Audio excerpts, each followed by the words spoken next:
Fumigation of your working places. Masks are used at all times. Just assume that everybody is positive and now deal with that situation. Participation of our citizens in the fight against the disease would be our key success factor.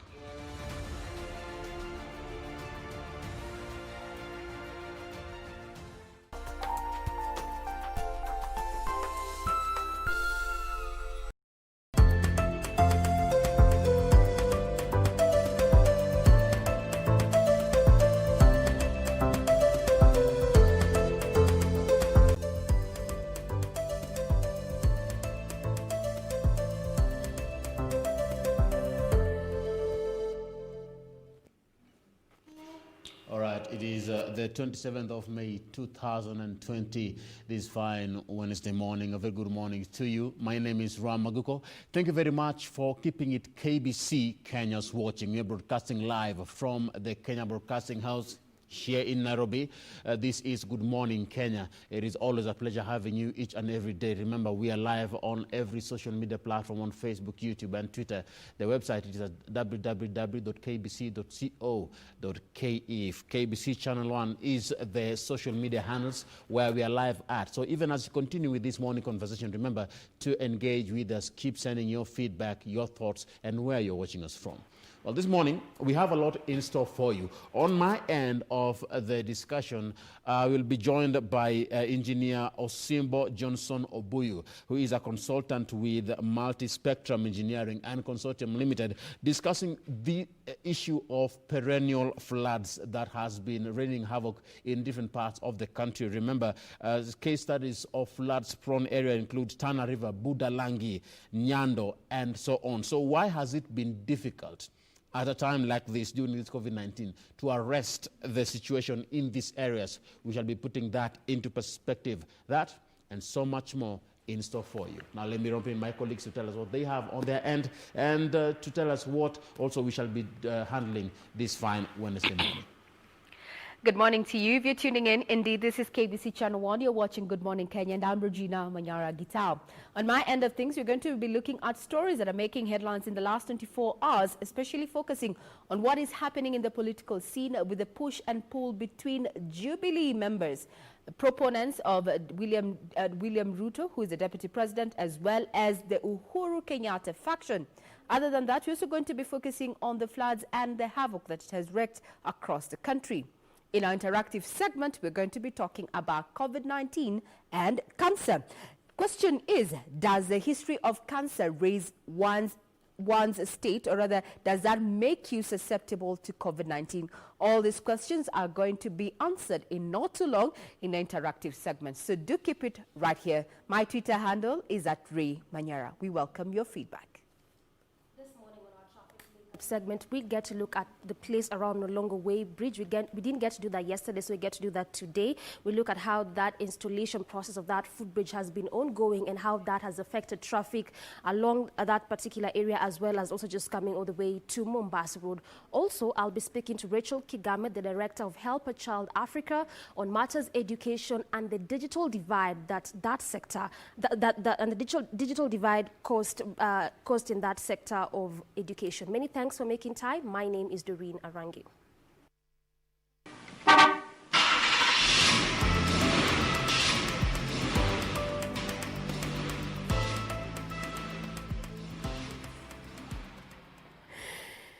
This morning on our roads, let's begin with Mombasa Road, and I'll be focusing specifically on that next, the Mlolongo Way Bridge. But just looking at traffic along Mombasa Road, really traffic has begun very, very early. This is along Mombasa Road, and it's very interesting that it is on both lanes, the lanes leaving the city center, as well as the lane coming from the CBD going to the estates. Also remember that Mombasa Road is one of those roads that serves residents that also live residents that come from the outskirts of Nairobi. So this is again also one of the reasons as probably why there'll be traffic snarl. But also remember that there has been restriction of movement, so that hasn't been happening. So, but as of now, traffic beginning to really build up along this road. This is Mombasa Road, and as you come to the city center. Now let's look at this area where the bridge is supposed to be installed, and this was supposed to take place since late last year. Let me just show you that tweet that was that was on the Twitter handle of Kenya National Highways Authority concerning the installation of this bridge.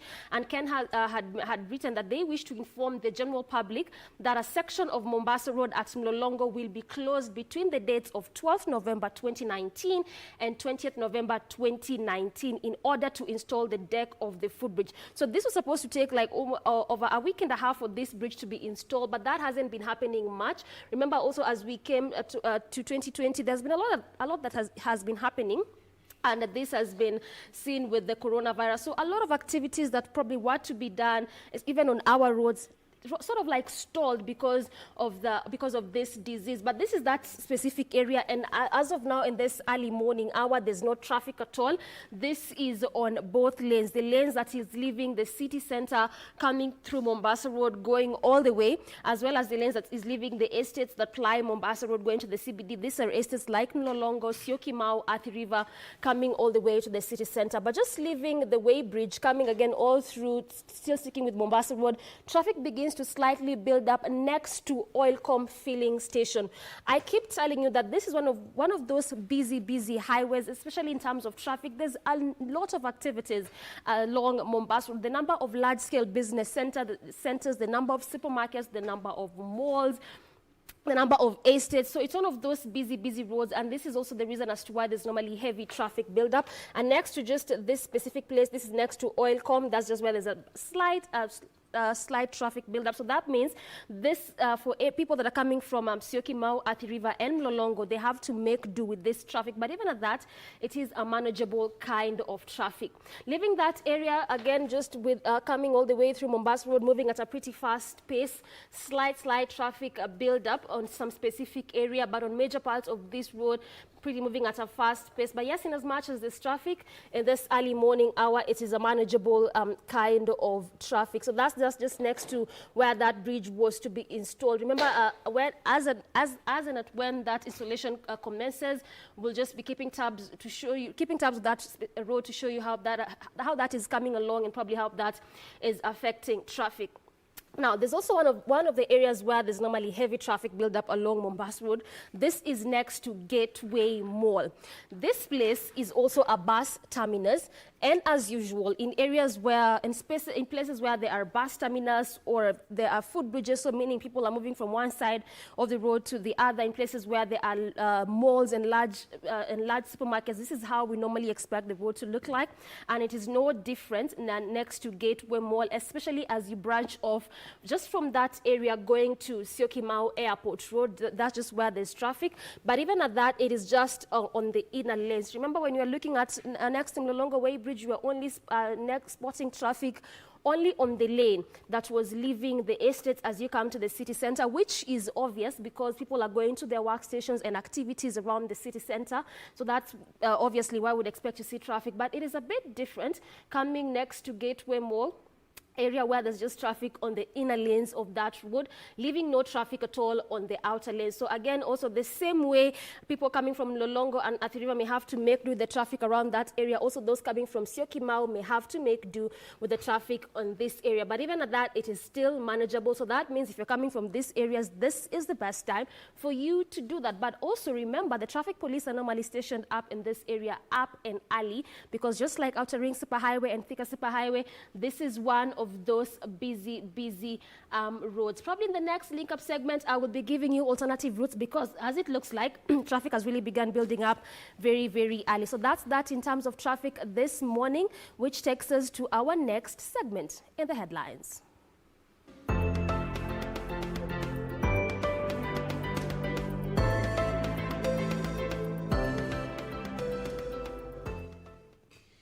in the headlines starts now. We shall be taking a look at what is in our different newspapers, keeping you updated in regards to what's matters affecting the nation and the world at large. And let's start with the COVID-19 updates so far. And I would like to start with Kenya.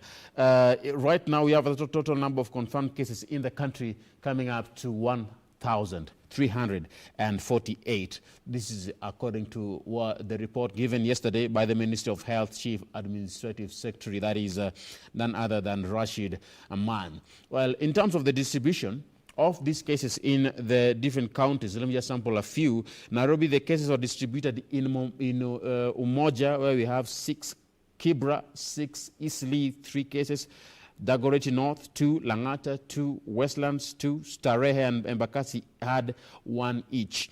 In Mombasa, the cases were from Changamwe, where we had 9, Jomvu, where we have 3, Nyali 3, Mvuta 1. In Kwale, the cases were reported in Sambweni and Lunga, where they had 4 cases in both places. Kiambu had 6 cases, Lari had 5, Ruiru had 1, Kajiado, the cases were distributed in Kajiado East and in Kajiado Central, where we had in Kajiado East, where we had 1 case, and Central, where we had 4.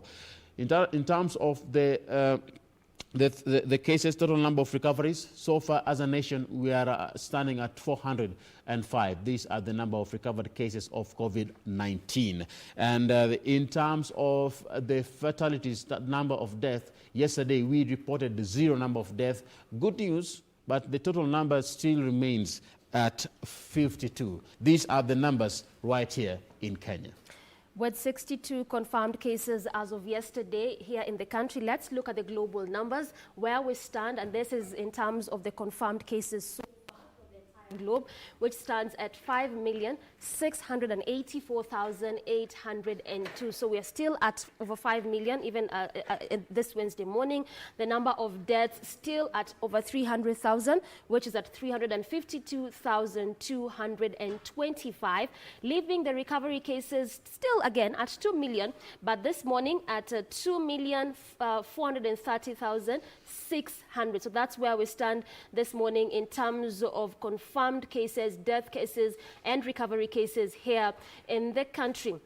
But now, let's look at the active cases, where we stand again as a globe. The active cases at currently, these are the currently infected patients, which stands at 2,901,977, which leaves those in mild conditions at 2,848,878, which amounts to 98%. These are the patients with mild conditions, and those with serious or critical conditions at over 53,000, which amounts to about 2%. Still, the figures just showing themselves for you, just like how it was yesterday, where those with mild conditions standing at 98%, while those with serious or critical condition still amounting to about 2%.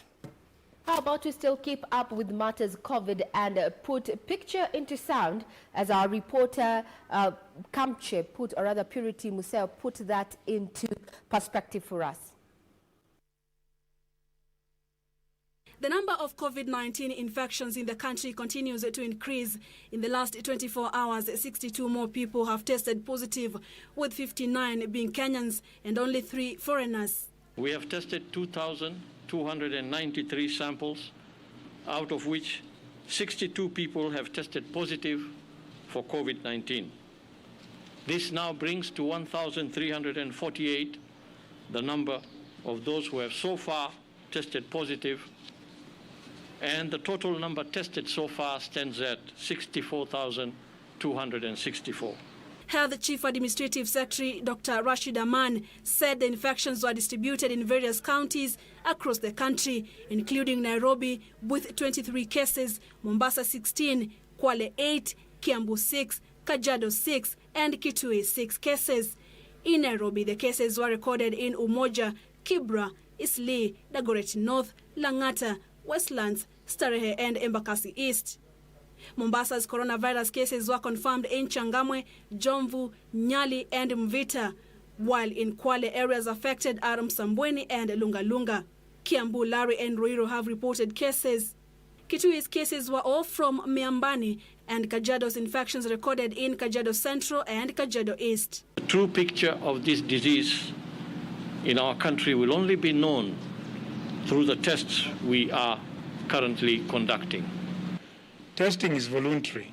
We cannot put a gun to your head and tell you that you must be tested for COVID. Then testing is happening all over the country. So it will be very difficult to be able to say County X give us this number, County X, Y give us this number. This will just lead to falsification of the numbers, and it will not be informative. The Minister of Health appealed to members of the public to present themselves for COVID-19 screening. We have also noted that some of our people have been shy to present themselves for testing for fear of the treatment cost. The position of government on this matter is clear. For avoidance of doubt, let me restate once more. The cost of testing, quarantine, and treatment in a government facility will be fully met by government. Meanwhile, 3 more patients were discharged after recovering from COVID-19, raising the total recoveries to 405. This brings to 891 the number of active cases being monitored in COVID-19 isolation and treatment centers. As the number of COVID-19 cases in the country continue to increase with increased sample testing for the virus in the country, the Minister of Health insists it's still being frustrated by those providing inaccurate information during testing for the virus, saying the move is frustrating contact tracing of those who might have been exposed to the virus. Purity Museo, Channel 1 News, Nairobi.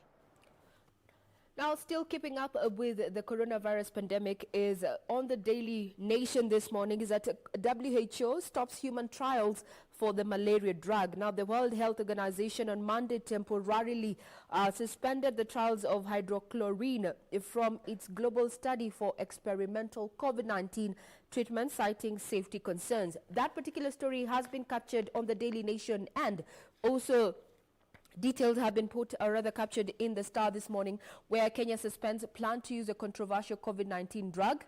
However, the country is stuck with 379,000 tablets imported from India last month. Now, just a sneak peek as to why that suspension has come into play is that 1 in 6 of those taking one of the drugs died, while the death rate among patients not taking any of the drugs was 1 in 11. The drugs are fairly safe for patients being treated for arthritis or malaria, but useless and harmful for COVID-19. Now, just looking at the recap of what is happening as far as the world at large continues to look for a cure of the pandemic that has so far claimed hundreds of thousands of people across the globe. Now we look at matters politics. Ram, what do you have on your end? Well, on the front page of the Standard newspaper, Raila's no to Nusumkate. This is the politics of the day. ODM leader breaks the silence on reports of the government of national unity with President Kenyatta. Says handshake will deliver referendum this year.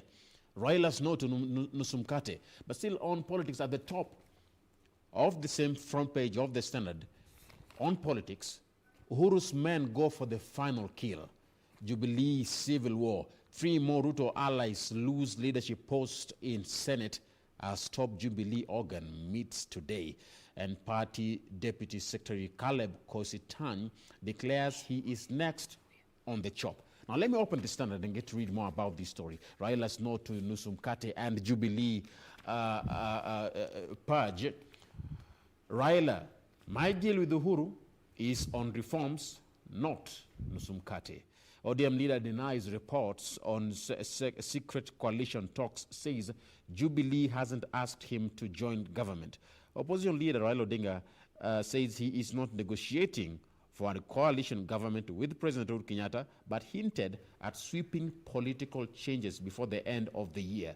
Details about the handshake also written at the inside the box where we have ODM leader dismissing claims by some Jubilee leaders that his handshake with Uhuru was meant to frustrate Deputy President William Ruto.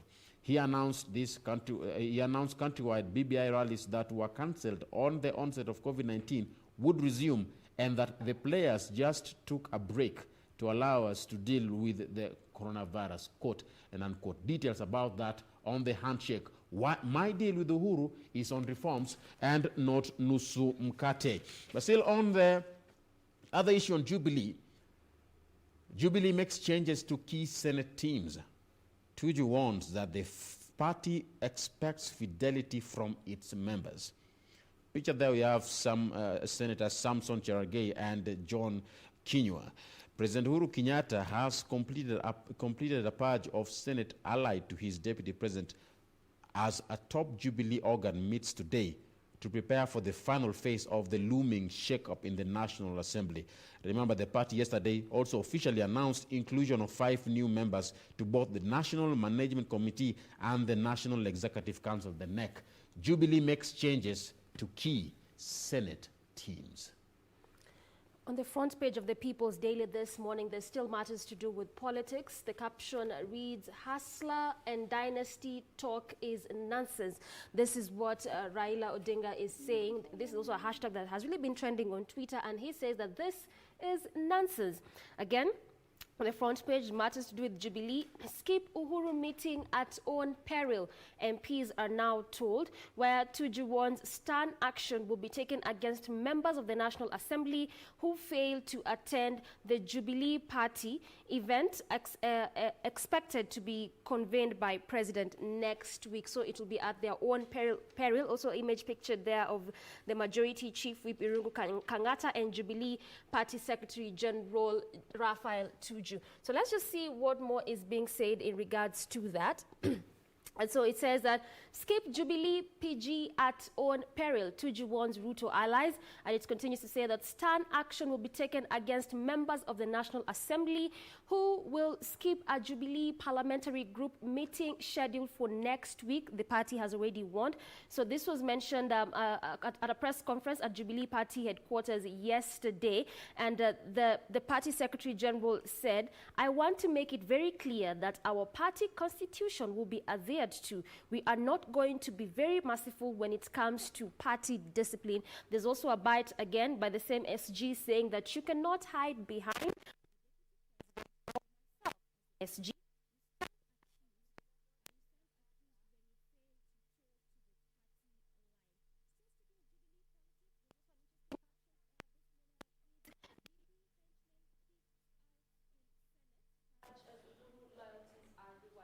Now, still focusing on matters politics, what we have captured on the Daily Nation this morning is quite an intriguing headline there. Uhuru deals Ruto another deadly blow. Last nail, President is set to chair Jubilee's National Executive Council meeting to endorse changes in its parliamentary leadership that have seen Deputy President William Ruto's allies lose their positions.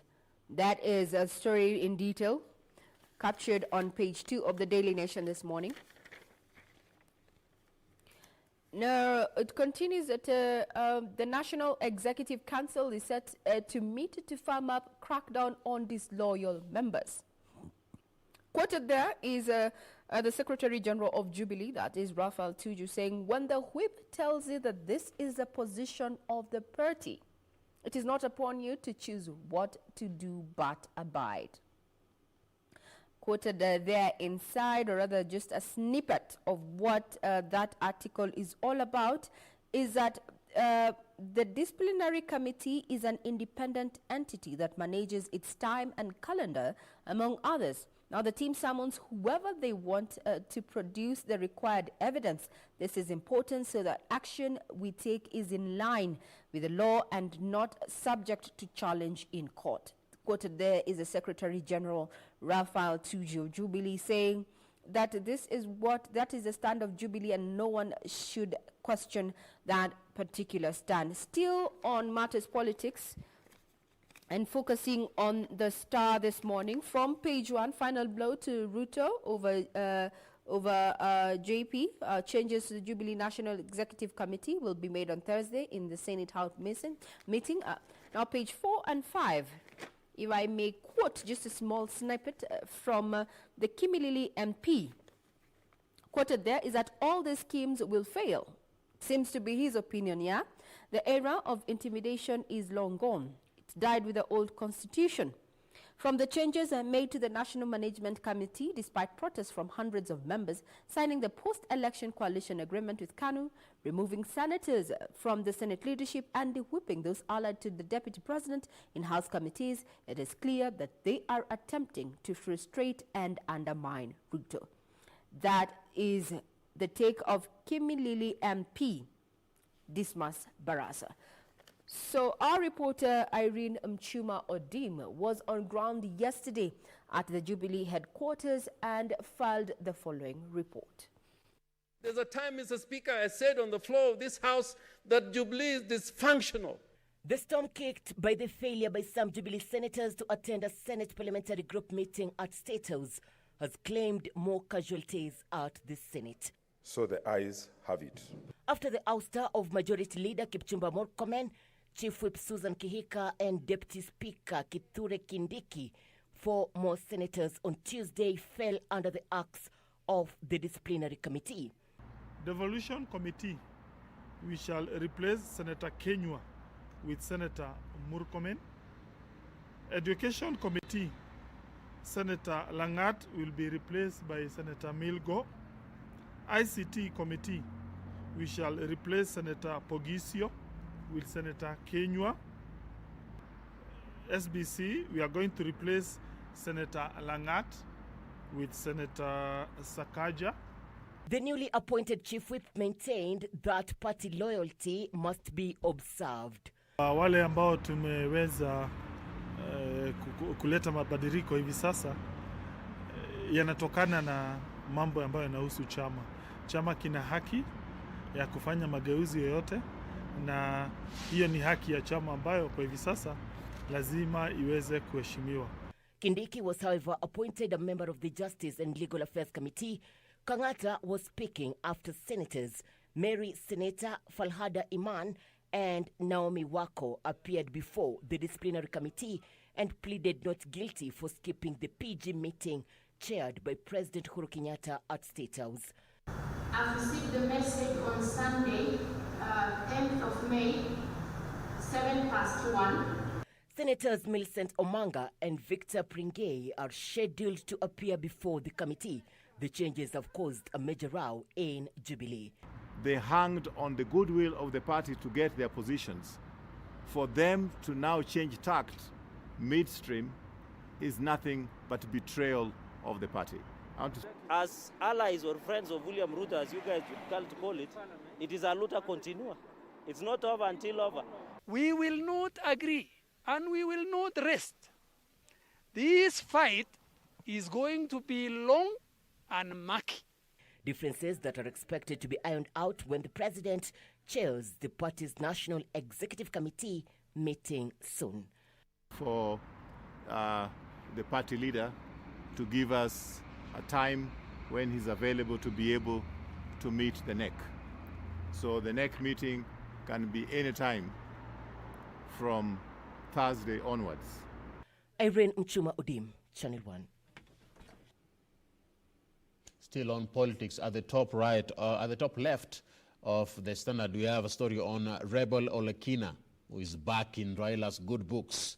Narok Senator Ledama Olekina has apologized to his party leader Raila Odinga over his defiance in chairing a powerful House Watchdog Committee. Now, Mr. Olekina's troubles began when he allegedly colluded with Jubilee Tangatanga Wing, which is allied to Deputy President, to clinch the chair of the Senate County Public Accounts and Investment Committee. Now remember, Olekina, who is a staunch Raila supporter, had contested for the Deputy Speaker's post but lost to Kindiki in 2017 due to Jubilee's numbers. But he has lately been shooting straight from the hip, accusing the party leadership of dictatorial tendencies.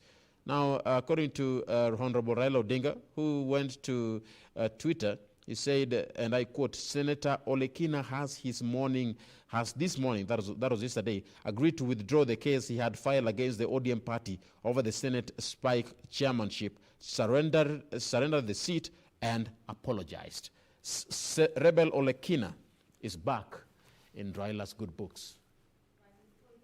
Matters politics, there's also a similar story this morning on the same about Ledama Olekina, where Olekina handed reprieve by ODM, dances back into fold, and it says embattled Narok Senator Ledama Olekina got a major reprieve yesterday after his Orange Democratic Movement party reversed a decision to remove him from House Committee. So this was in a statement to Newsroom. The leader says Senator Kina had agreed to withdraw a case he had filed against the party over the Senate County Public Accounts and Investment Committee chairmanship role. And even as with that, in addition to all of that, he also apologized to the party and surrendering the Senate Public Accounts and Investment Committee chair seat. So that now he is into good books with the party leader after apologizing and after surrendering that seat. Now, away from matters politics, to one of sad stories this morning in Narok County, where security boosts in Narok after clashes leave 6 people dead, and 6 people have lost their lives while 13 others were critically injured following the ongoing clashes in Olorwasi area in Narok South. Speaking during a press briefing yesterday, Narok County Commissioner Samuel Kimiti said more than 15 houses have been burnt down in the conflict that began 3 days ago between the Kipsigis and Maasai community living in the area. So also Kimiti continued to say that the government will not allow people to be killed in such a reckless manner. We will do everything possible to restore peace in the area. That particular story about the Narok clashes has also been captured effectively on the Daily Nation, page 12 this morning. The numbers still read 6 dead, 13 injured in Narok ethnic clashes as leaders finger politicians. Well, that statement is quite telling, depending on how you want to interpret it.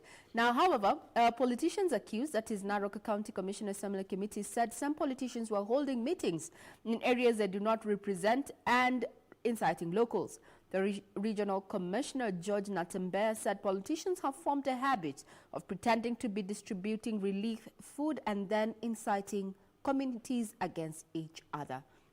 How about to get a detailed report from our own very own reporter there, who puts those issues into question. The Narok clashes, which were first reported on Saturday night, say to have been ignited by livestock theft, has left a trail of destruction. 6 people have been reported dead, 13 injured, and more than 50 houses torched as 2 communities living in the area face off in what local administration believe is an act of politics. Residents of Ololoipangi and Olorwasi villages are now living in fear of revenge attacks. Narok County Commissioner Samuel Kimiti said 2 people have been arrested and are assisting police with investigation. Kuna sababu mingi ambazo watu hawajatoa, na ndio sababu tumeita hawa viongozi wale wametoka sehemu hiyo ili tuchambue, tujue shida ni nini, kwa sababu serikali peke yake haiwezi kuweka amani.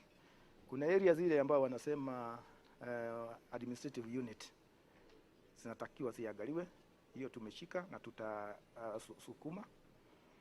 Wameomba kuwe na kituo cha polisi huko, hiyo pia tumepata na tutaiangalia. Hatutakubali uchochezi wa kisiasa. Area Governor Samuel Tunai, who accompanied the county commissioner, said it was unfortunate that people who had been living together for decades have turned against each other, something which he said will not be condoned. The 2 communities have been coexisting all this time. Nataka tu kuwauliza wenyeji wote ya kwamba tusiwahi tena kwenda kupoteza maisha yote. Na hiyo ndio sababu wakati hiyo mzozano ilitokea, tuliweza kuwasiliana na ofisi ya County Commissioner na Security Committee na viongozi, na sasa hivi kikosi ya GSU na agencies zingine za security siko katika sehemu hiyo. Narok South MP Korei Oleleimen and MCA Sogo Lemiso called for peace in the area, saying hatred between the two communities is detrimental to the area development. Na kwa hivyo tunataka kuwaomba wakaaji wa Narok Kusini, jamii zote wale ambao wako kule, tunataka kuwaomba ya kwamba wawache mambo mingi, waishi kama mandugu na madada, waendelee kufanya kazi kama hapo zamani. For Channel 1 News, I'm Ben Troy Njue. And that story by Ben Troy Njue, one leader saying that people should live in harmony. Let's go to the border. Are people staying in harmony at the border? Well, there's a story in regards to that. Life in hell for truckers stuck on road to Uganda.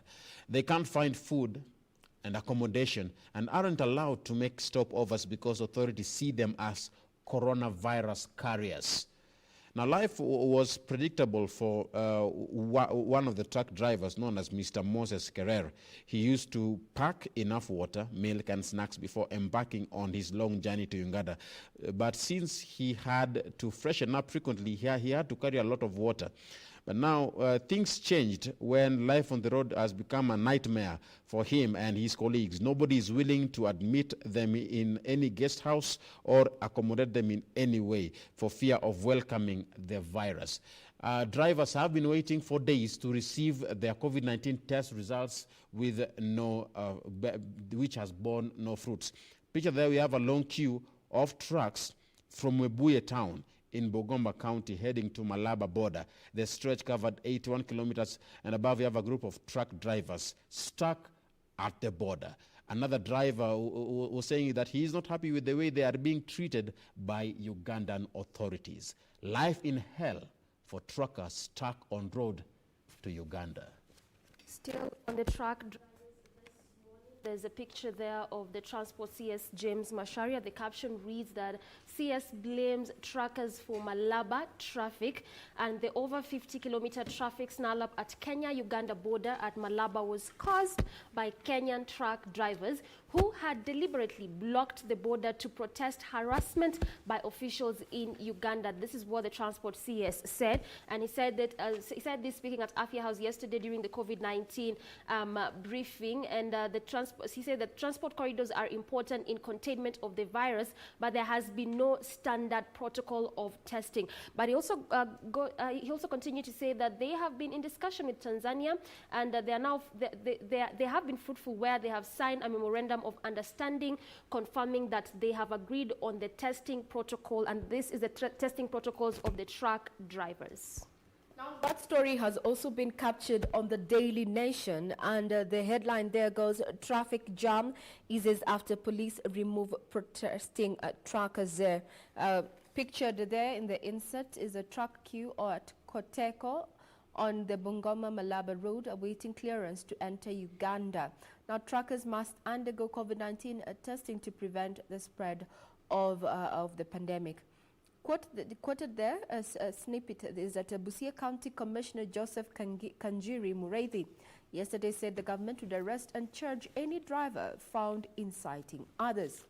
Our reporter Edward Kabasa put that story into perspective as now that transport has resumed at the Kenya-Uganda border following the deployment of the security personnel to clear the blockade by the truck drivers. Remember, in case you missed that comprehensive bulletin, you can also find it on our website, that is www.kbc.co.ke. And we remind you, each and everyone who is watching this broadcast, tell us where you're watching the particular broadcast from. We appreciate your feedback. We are streaming live on YouTube as well as Facebook. So Yula Marian Hunter, thank you very much, as well as Terry Jane, Hamaton Otieno, as well as GK Getho, wherever it is that you're watching. Tell us where you're watching and how you're enjoying it as we keep you informed on the latest on what is happening on ground. Over to you, Ram. At Ram Aguko, at Ray Manyara, and at Doreen Arange. Keep texting, keep tweeting. Let's head over to other news where we have, in terms of the ministry and how the COVID-19 is going to be handled, rush to open institutions is ill-advised, ministry is told. Well, ODM leader Raila Odinga has warned against reopening of education institutions prematurely and has said for the postponement of has called for the postponement of the national examinations. Honorable Raila said the rise in COVID-19 cases posed grave danger to learners and that no examination was worth the lives of Kenyan children. And I quote what he said, that we must exercise great caution or else the rush to reopen the schools could turn into a disaster.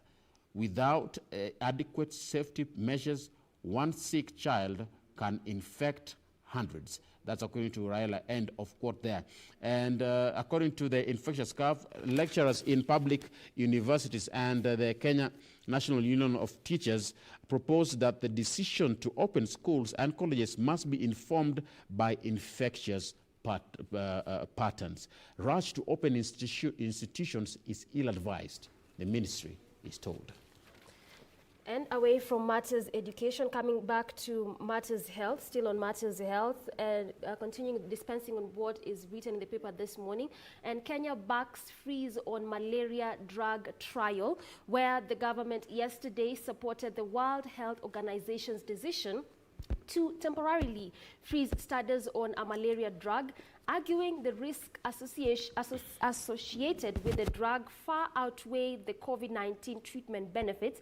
And the Health CAS, Rashid Aman, and Acting DG Dr. Patrick Amod said from preliminary evidence that has been published in the Lancet, the outcomes of the clinical trials elsewhere in the world suggest that the drug is dangerous. So again, away also from matters health, this morning we come to what the PS said concerning this year's Madaraka Day celebration. And Kibicho says, let's meet virtually to mark 57th Madaraka Day celebrations, where Kenyans will celebrate this year's Madaraka Day virtually in line with the government's ban on social gatherings to stop the spread of this disease.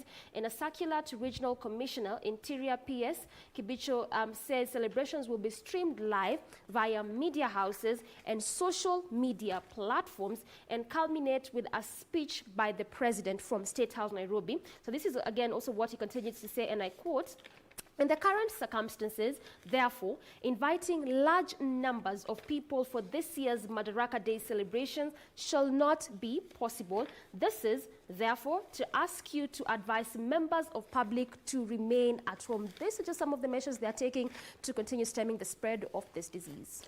Now, still talking about virtual celebrations of the Madaraka Day, is that there's been a lot of debate as to when we need to reopen up the country and support the economy. Now, experts say measures need to be put in place to ensure COVID-19 spike, no spike after the economy reopens. And according to Dr. Nanyingi says the Ministry of Health needs to identify key risk factors such as underlying medical conditions among the population as well as age to be able to make informed decision on how the partial lockdown will be lifted.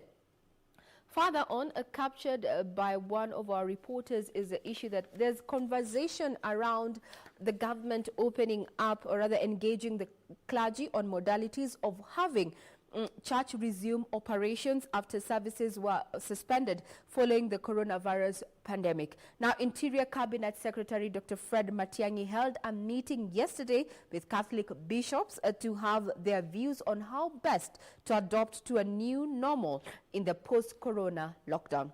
Kamche Medza has that report.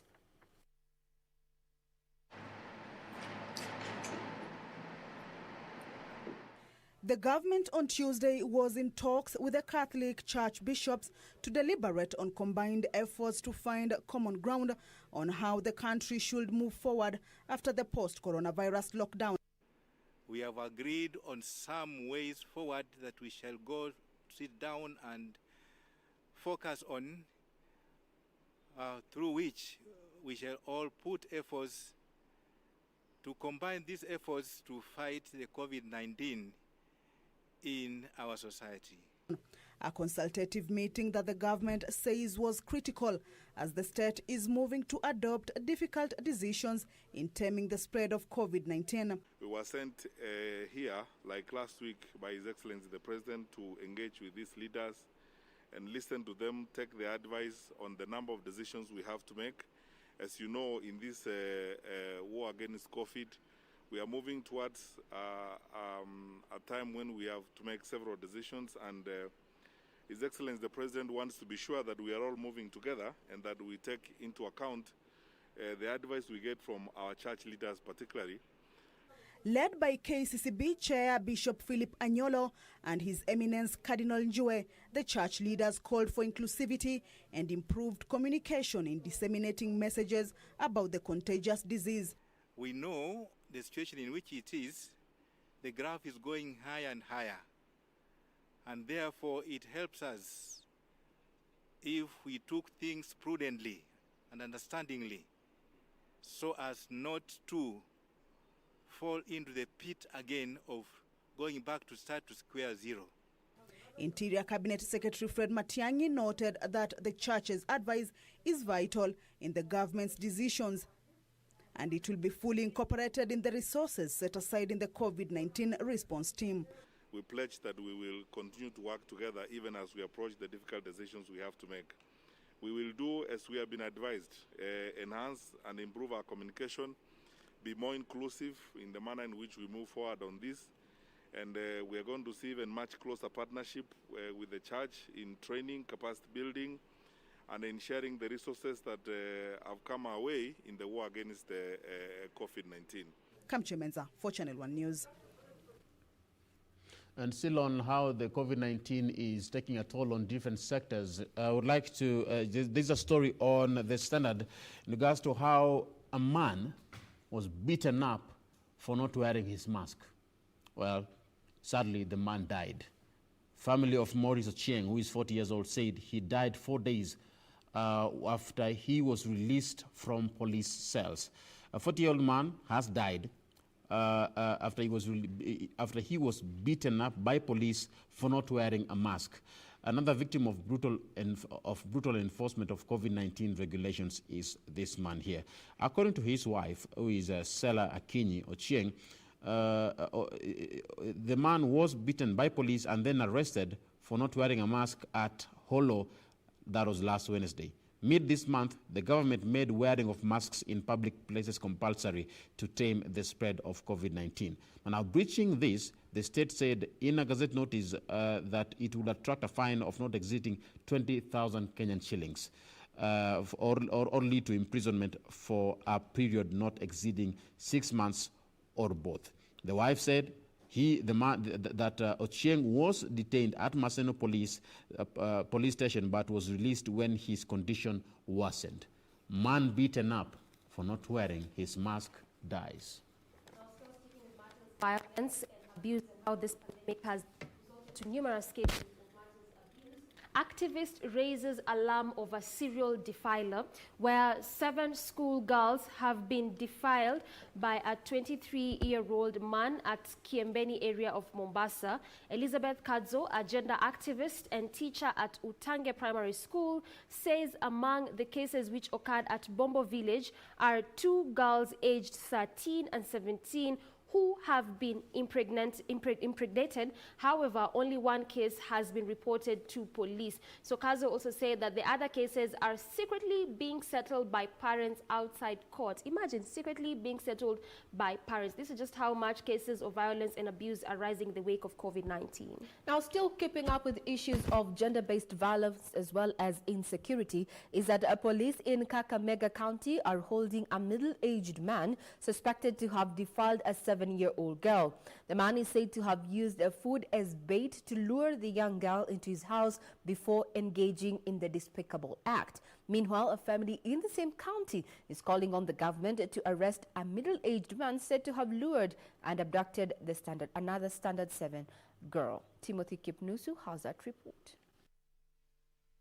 Police officers in Navaholo constituency, Kakamega County, have arrested 1 person suspected to have defiled a 7-year-old girl who is the daughter of a neighbor.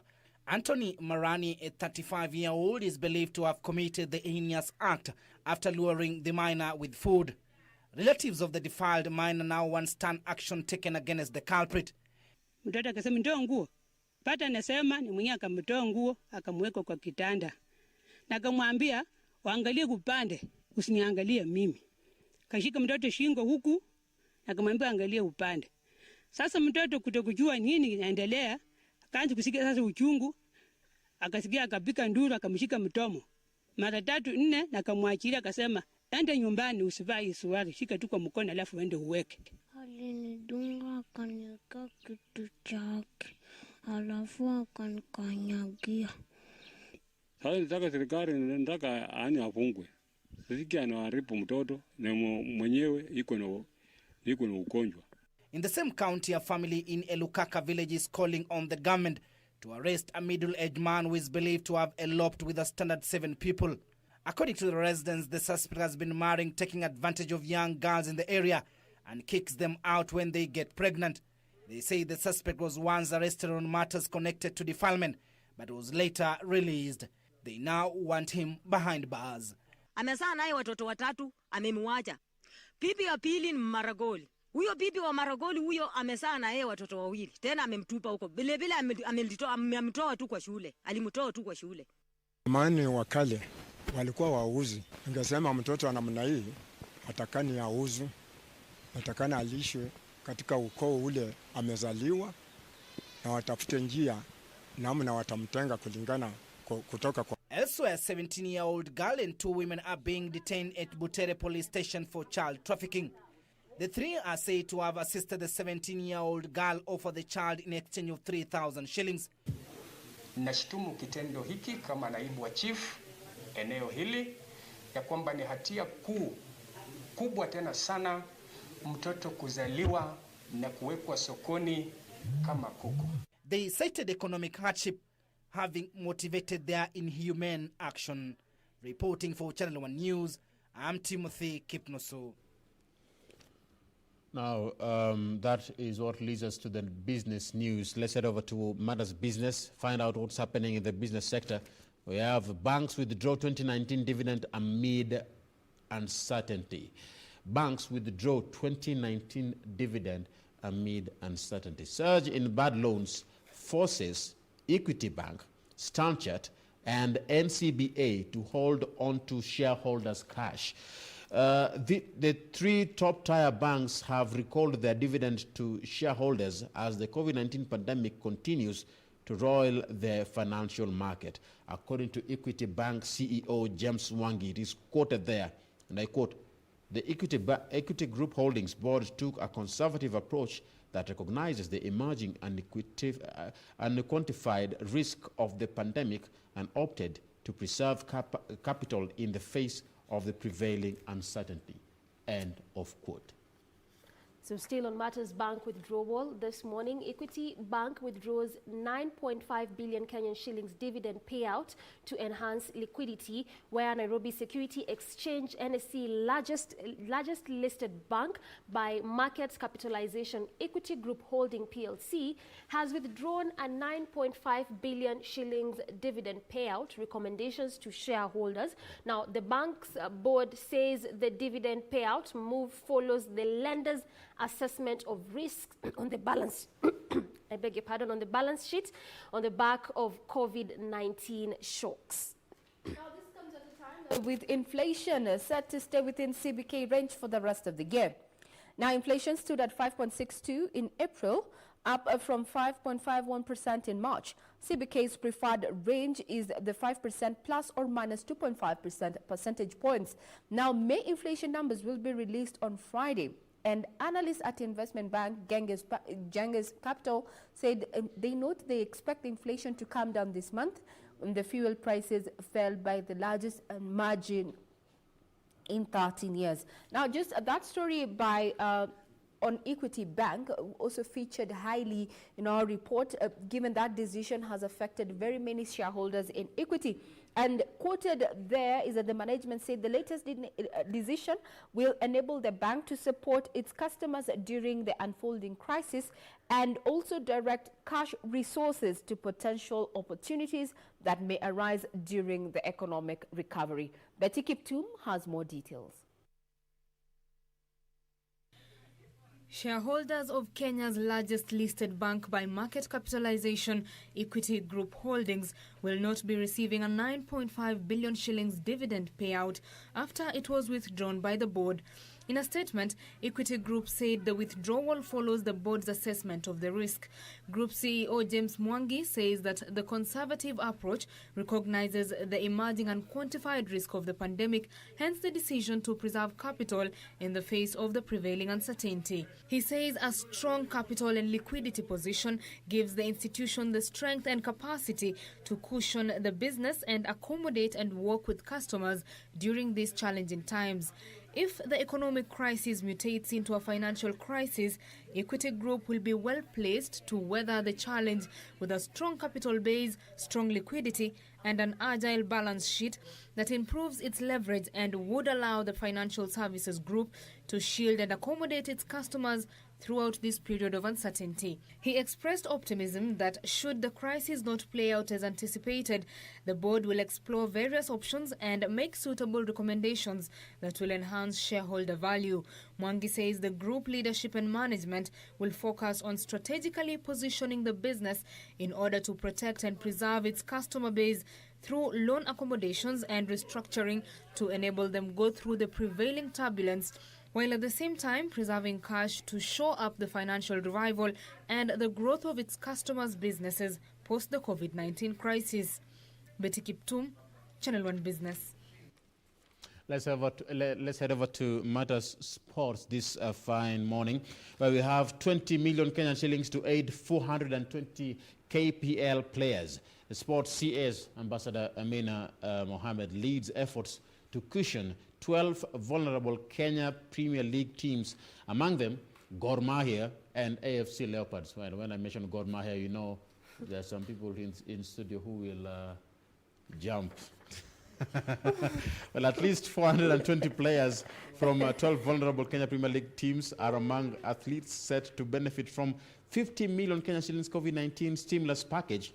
This is according to the Ministry of Sports, Culture and Heritage. That was announced. 20 million shillings to aid 420 KPL players. Well, there's also a similar story on Matters KPL as well as Gor Mahia, and this one reads each KPL player to receive 10,000 shillings in COVID-19 reprieve. So for the next 3 months, each player in 12 Kenyan Premier League clubs will receive a token of 10,000 shillings as part of the 20 million COVID-19 stimulus package from the Sports Fund. Sports Cabinet Secretary Amina Mohammed has announced. So the CS says they have a verified list of players from each club who will be entitled to receive the amount to help cushion them from the adverse effects of COVID-19 pandemic. Again, what the ministry is doing to help protect players in the country. Now, also focusing on sports, and glad to hear that Gor Mahia, which happens to be my team, is going to be part of the teams that are going to get, a kitty of 20 million that will be spread or shared among those identified teams there during COVID-19. It is also a story here has also captured how the sports fraternity is adopting to the new wave that is COVID-19. Now, Kenyan stars to battle Ingrabatsian brothers on a virtual platform. Yes, virtual race. Now, 1,500 meters runners Cheriot Menangoi to team up with 800 meters star Meli in 2,000 meters contest to be held at the same time in Nairobi and Oslo, but the teams will not meet physically owing to COVID-19. Now, the team Chariot made of metric mile stars Timothy Chariot, Elijah Menengoi, and 800 meters runner Edwin Meli. That's captured there. You can see with Sports Cabinet Secretary there, Amina Mohammed. Now, in the absence of that particular sporting activity, the country is due to COVID-19. This has meant that we are going to be using virtual platforms. How about we get a detailed report on this from our sports reporter, Bernard Okumu. On Thursday, June 11th, 2020, athletics fans and sports enthusiasts in general will be glued to their screens, be they handheld or mounted devices, to witness a virtual race between Kenya and Norway. Kenyan Sports Cabinet Secretary Ambassador Amina Mohammed says the duel is a welcome boost to the local sports industry that's reeling from effects of the global health crisis. They have started training and are really training hard for that event, and I just want to wish them all the best. Yeah, I wish you all the best. Timothy, you beat this team in Doha, so I'm hoping that this will be a repeat of what you did in Doha. Commonwealth champion Elijah Manangoi, reigning 1500 meters world champion Timothy Cheruiyot, and 800 meters runner Edwin Meli will race from the refurbished Nyayo National Stadium, while Norwegian brothers Jacob, Philip and Henry Ingebretsen, who are no strangers in track and field races, will compete from Oslo. There is that we are just competing like the other races, so we are putting God first, and then going to tunatayarisha mzuri na tunatarajia tuwin hiyo race tarehe 11. Meanwhile, the government has announced a 20 million shilling stimulus package for Kenyan Football Premier League players. Each footballer will receive 10,000 shillings monthly for the next 3 months. The stipend for footballers is part of the 50 million shillings set aside by the government to cushion Kenyan sportsmen and women from the economic effects of the novel coronavirus pandemic. I've agreed that we are starting with KPL. Because we know, after having done our verification, that those are the footballers that are suffering the most. And so we're beginning with them, and we will continue rolling it out for the next 15 days. And then we will take stock and see how many have been supported, how many are still out there and that need our support. So we're going to be paying the athletes directly, and the sportsmen and women directly. So it's not, there's no, basket that will be going to, every athlete will get to begin with 10,000 Kenya shillings. And then we hope that we can do that again next month. Depending on how much money we have and how far we can stretch it, we will try and help as many sportsmen and women as we can. The stipend for footballers is part of the 50 million shillings set aside by the government to cushion Kenyan sportsmen and women from the economic effects of the novel coronavirus pandemic. Bernard Okumu, the sports at 9. Indeed, COVID-19 has changed the way we used to do things. Our athletes there are going to participate in a virtual race. That brings the cup to In the Headlines segment this morning, and my colleague will be coming up shortly discussing at Education for All and addressing the missing links using the digital platform. News coming in this morning is that Kikuyu Benga artist and businessman Jimmy Wayuni has passed on after a tragic road accident. May the legend rest in peace. Remember, more details pertaining what has been happening in the last 24 hours is all available on our website, that is www.kbc.co.ke. Stay tuned. We come back with the interactive segment with my colleague Doreen Arange.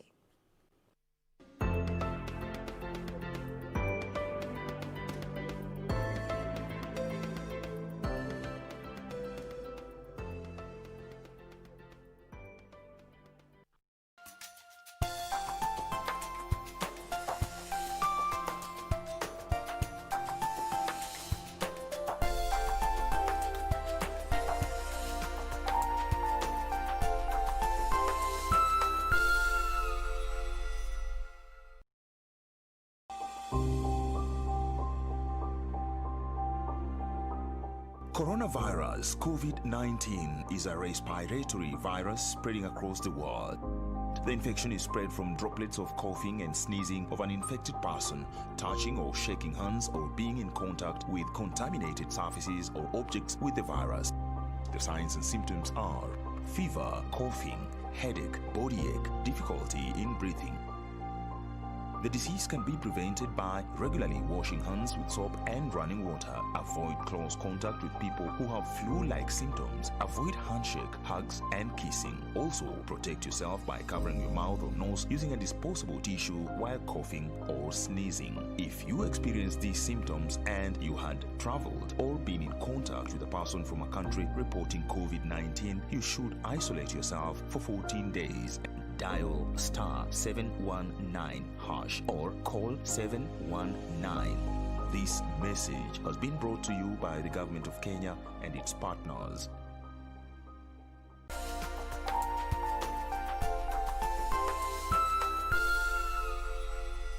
Next on.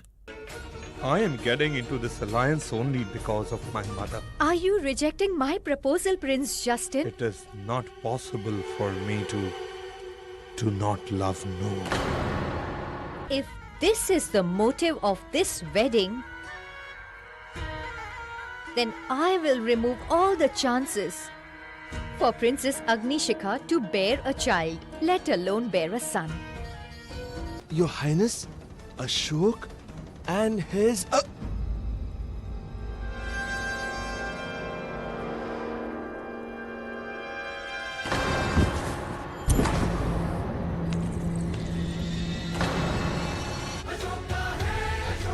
On the next episode of Corner. Have you resolved your thing with Wanjala? The two of you must sort this out. You know Wanjala. I'm talking to you right now. Today's the day. Unajisikiaje? I don't know. Nervous? But wewe usema unapenda ukiwa nervous.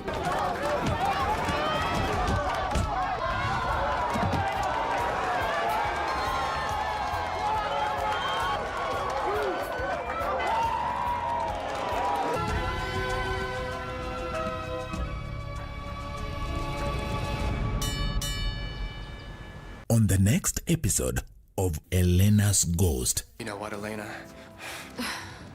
Having you like this, so close to me, but still so far away from me, actually causes me a lot of pain. And what do you know about pain? You don't even have any feelings. That's what I thought. Andrea, you were just like Michael. You were both suffering for an impossible love. You just said it. It was an impossible love. I never had anything with him. You're gonna pay for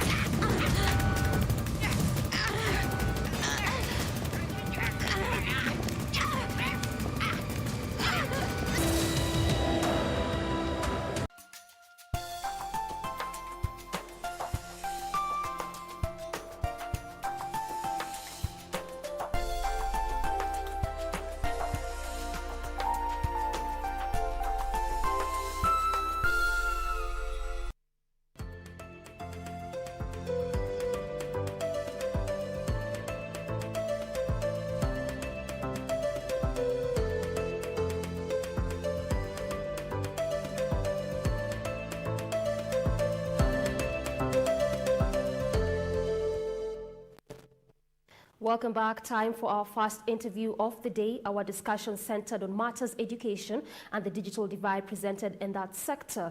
Joining me live, Rachel Kigame, Director, Help a Child Africa. Thank you for making time, Rachel. Thank you so much, Doreen, for having me. Happy to be here. All right. Help a Child Africa. Tell us more about that NGO and what it does. So Help a Child Africa, we are a child-centered development organization that's local, and we aim to implement economic and social programs that have the most impact on the child. So we do everything for the benefit of the child, and we do this by knowledge and skills transfer and working in groups, and also linking with other actors to make sure that the child in any community in Kenya has the most promising future. All right, what are some of the gains that have been made since its operation in 2009 here in the country? So currently we have physical presence in five counties, and we work also with local implementing partners because we believe our local partners will remain in the long haul and they are where our communities are. So since 2009, we managed to reach at least annually about 56 1,000 beneficiaries with skills, knowledge transfer, for working in group models. I'm sure you know about the table banking concepts, so we are big on that. And also just supporting children in school to be able to continue learning throughout the whole continuum so that at least they can have a promising future.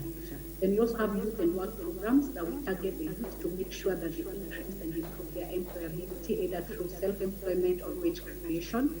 And for the parents, we target them to empower them with skills so that they can be able to be economically and socially resilient.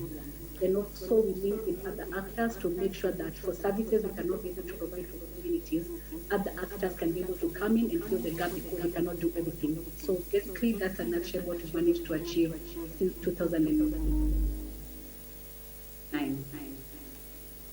All right, part of also what you focus on is career guidance and mentorship. Tell us the importance of that given the kind of education system we have in the country. So career guidance and mentorship is very, very important because if you remember like the education system a long time ago, we knew the only profession to be is a doctor or a lawyer. But right now we want to make sure that kids holistically develop to their full potential by utilizing their God-given skills and talents. So we managed to help teachers to be able to provide the guidance that's required for children to make informed choices about the future. Right now, if your child comes and tells you I want to be a DJ, it's something that we should, as parents, be open to because they are looking at what they are able to do as a potential. So not only, we don't want kids focused on the careers where they can make money, but we want them to fulfill purpose, maximize their full potential, and be able to solve our today challenges by using their skills for the learning. So it's not just about knowledge, but it's about a holistic individual with the child, growing up and knowing these are my talents, these are my gifts, and this is what I want to do in the ground. So that kind of support we give to teachers, we then cascade the same support to the children through they teach. All right, Rachel will be coming to you in a bit to help us dispense more about the digital learning and the divide presented in that sector. But before we get to do that, let me just loop in my colleague on the other side of Studio Ram. When you talk about matters to do with education, especially during the wake of COVID-19, there has been a lot of challenges that have been presented in that sector, especially when it comes to matters digitization, the online platform, digital literacy. We want children to go online and learn, but how many can even have access to this online platform, especially when you talk about children in the informal sector and the in the informal settlements and even in the rural areas? What is your take in all of this? Well, as we look at the digital sector, it's important to take note that it is a fact that every child in the country is not equal to the other because of the variations in poverty. We're looking at the rate of poverty in the nation. Not every child can be able to afford access to these digital platforms. Well, this was discussed in the National Assembly in Parliament, where we had our legislators discussing this and how we can be able to forge ahead in regards to matters education post-COVID-19. What will be happening next? The digital sector needs improvement, yes. As a nation, I remember we received the 4G network where the president released that. It is very important and very key to note at this point in time that the nation is developing. The country is developing. When it comes to digitization, we are not yet there yet, but we are on the road. Every child in every county is not equal.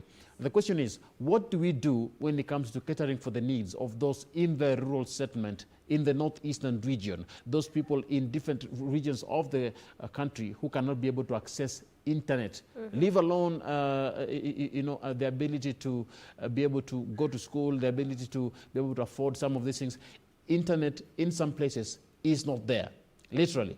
What do we do when it comes to this? Because of poor network, there are some parts of the country that cannot be able to access internet. This is a case that needs to be handled at a time like this. All right, and Ram, you've raised very pertinent issues, especially when it comes to matters to do with poverty, which becomes one of the biggest challenges, especially in the access of this online platforms. But let me go back to Rachel. Again, Rachel, part of also what you do at Help a Child Africa is matters to do with vocational training skills.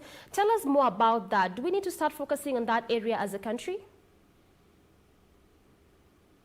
Skills. We know a lot of children in Kenya who don't naturally transition into university much as it was their grades. So either because of poverty or because they just didn't get the grades to go to university. So we really want to harness every child's potential by making sure they understand it's not the end of life. So we encourage young people either drop from primary school or high school, but transition to the formal tertiary education. And the government has been so keen on this, and they've revamped the vocational training in Kenya. So it gives the children the opportunity not just to focus on I'm in the university, I'm in a college or a formal institution, but they are skills based. So whether I want to be a carpenter or a masonry, and you'll agree with me, right now in most urban areas, the most sought after skills are the skilled masonry skills. Whether you're a plumber, whether you are an artisan, whatever kind of handy skill you can be able to give, it's now becoming more profitable. But then again, we have to structure it so that it's not very juakali. So we make sure that support is given to this vocational institution by encouraging young people that when you transition, it's not the end of life, and you can still have a promising future in a good career by just using your God-given skills. So these are skills where people are very handy in, they are talented in. It can be just carving stone, it can be carpentry, it can be baking, whatever it is. So it makes sure that a large pool of people who transition to colleges and universities still have hope in life by using their skills in a different level. So I feel vocational training, whether it's agricultural or technical, it's really a good opportunity, especially for this large number of transition to tertiary education. And great points you've raised there in regards to matters vocational training. Now, coming to digital platform, adopt digital learning has been a statement mentioned during this pandemic. How practical has it been for us here as a country to adopt that platform? It's really not been easy. You'll remember right now we are in a pandemic and it caught all of us off guard. So we had abrupt closure of schools, and we have children stuck with us and we are prepared for it. Remember, digital training or digital learning in Kenya began way in 2016, but 4 years later still, we are not yet there. So the biggest challenge we've had in terms of the transition, number one, schools were closed. Students were not inducted on how to use ICT for education, with teachers and parents were not also equally taught. And then if you compare urban and rural areas, you even find some students have better and more sophisticated skills than their teachers and parents. And parents at home, they are ill-equipped to even improve digital learning for their children because they lack the skills to do that. So you would also find in urban setups, maybe the students, if you have more than one child, most homes, the ones which are privileged in urban areas will at least have one computer. So if you have 2 or more children and each has a program to run, it means they still have to wait for each other. Then in rural areas, when you check, of course, internet is not easily available. Computers are not easily available. So what has come in handy very much in rural areas is use of radio. And still, it's still achieved. For some, you find it's pre-recorded, you find there's no interaction with the students. But I would say the biggest gap is the internet connectivity, and number 2, the skills at both teacher level, parent level, and the student level to be able to use ICT to support learning. And also when you look at parents, now we've been forced to embrace homeschooling. But then again, the success of homeschooling largely depends on the literacy level and tech savviness of the parents or the caregivers. And of course, we are all economically and financially strained, so the extra cost of internet computers is competing against our basic needs. So the transition has not been smooth, and definitely the poor rural children have suffered the most because they do not have favored by technology. So we are talking about access to power, access to internet, access to this equipment, which are not largely available. You've mentioned ICT education. Is it a time when we need to start implementing digital literacy?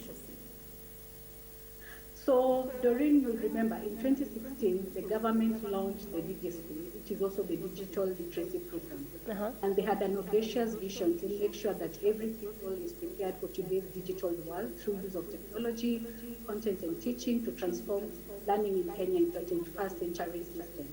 Then they had different agendas, like for example, the content, making sure each school is ready, building the capacity of the teachers, providing the infrastructure, and also making sure that the content is relevant. So the first phase was already completed I think last year, where 150 schools participated, 3 schools from each country, and that 69 special needs schools.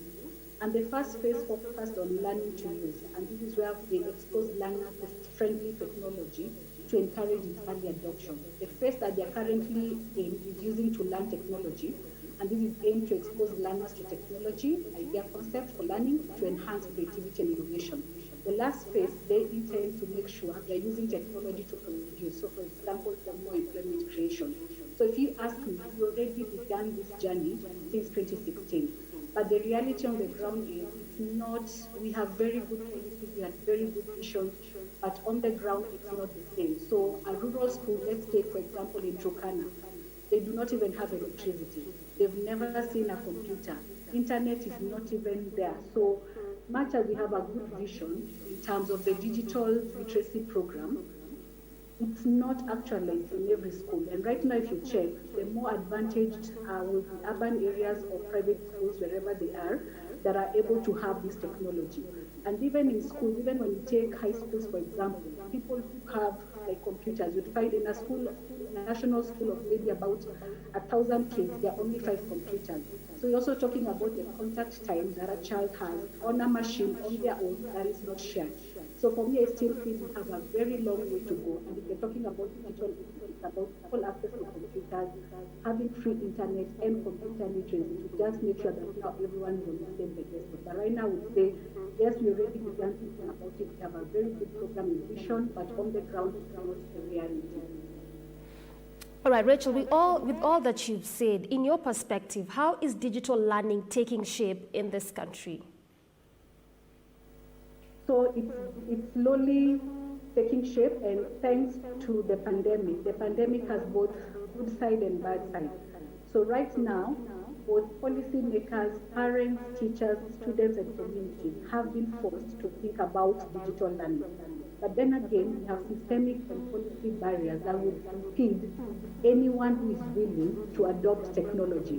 So when we look at the digital divide, for example, we have the economic divide. Some people can afford to have a computer and internet when others cannot. Then we also have the usability divide, whereby technology still remains so complicated that many could not use a computer even if they got one for free. And even for those who are using a computer like you and I, accessing all the benefits of having one is beyond our understanding. For example, a simple application like the Excel application, we probably only know the AutoSum function, but there are so many things Excel can be able to do for us that we don't utilize. And also included in the group that has the usability divide, those people who have low literacy and people who've never been to school. Then we also have the empowerment divide, and this is concerned about how we use technology to empower others. So it's about using technology to solve problems, to make sure we can earn money and to empower individuals. So I would say we are still in the formative stage, whereby a pandemic has forced us to transition how we use technology as a luxury, but right now it's actually a basic need also in education. So I would say we have a lot of teaching problems, but a lot of them are policy and systemic. That even if we had even if we have like the free laptop program, even if we are to drop a computer or a laptop to every household in Kenya, we still have the usability divide that would make sure that some people still are not able to use the computer. So thanks to the pandemic, we are in a very precarious situation whereby we have to use it, but then again, I would focus more on the rural children because they are the most disadvantaged. They do not have power, they do not have internet, they do not even have a computer. So as long as we don't have a computer, we don't have internet, there's no literacy, there will never be equity. But then again, I know our mobile ownership is very high, but when we're talking about access to digital technology, it's not about the phone, it's about all these components of, is it shared, we have internet, is it reliable, is it functional? So it's more than having a phone. So for me, I would say we still have a long way, but some people have adapted, some are lagging behind, but the most lagging behind are poor rural children who do not even have the basic necessity, let alone internet. So we are talking things like power and access to a device.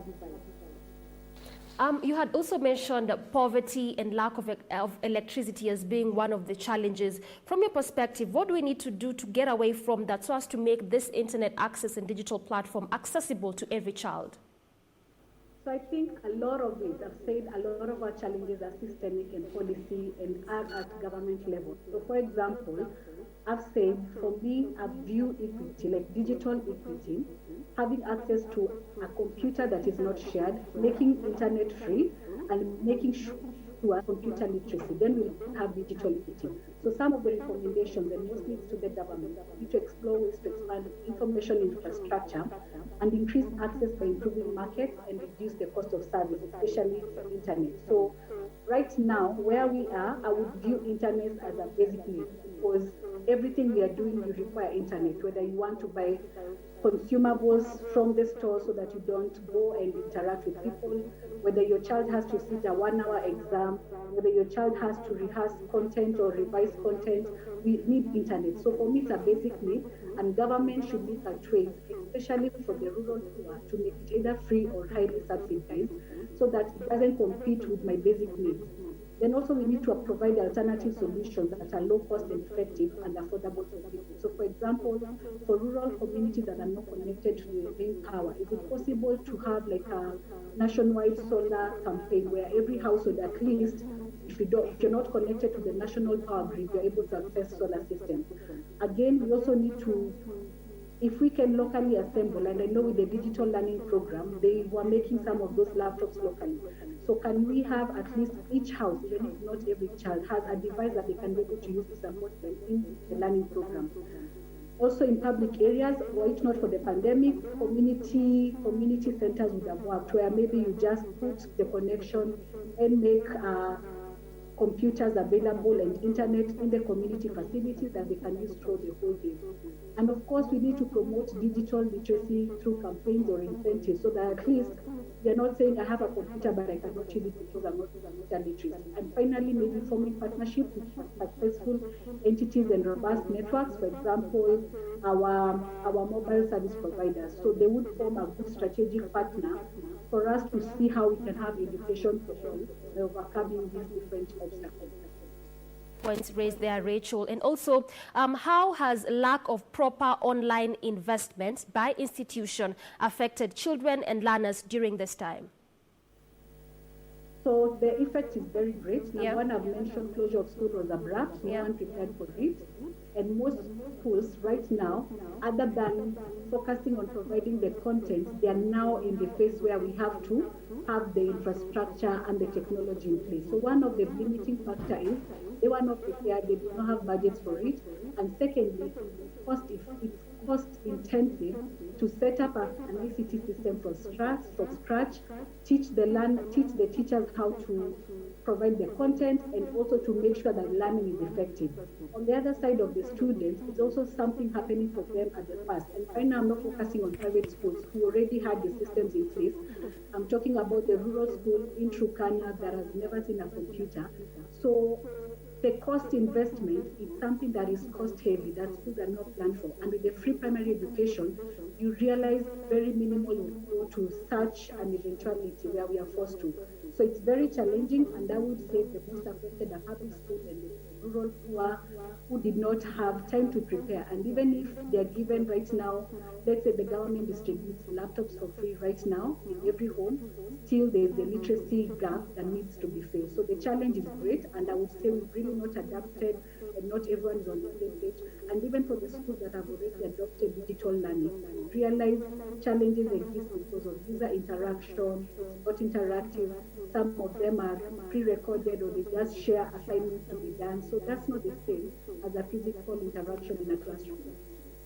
Preparation, which is key. So now then, what can government and telecommunication companies do to enhance internet access to support learning?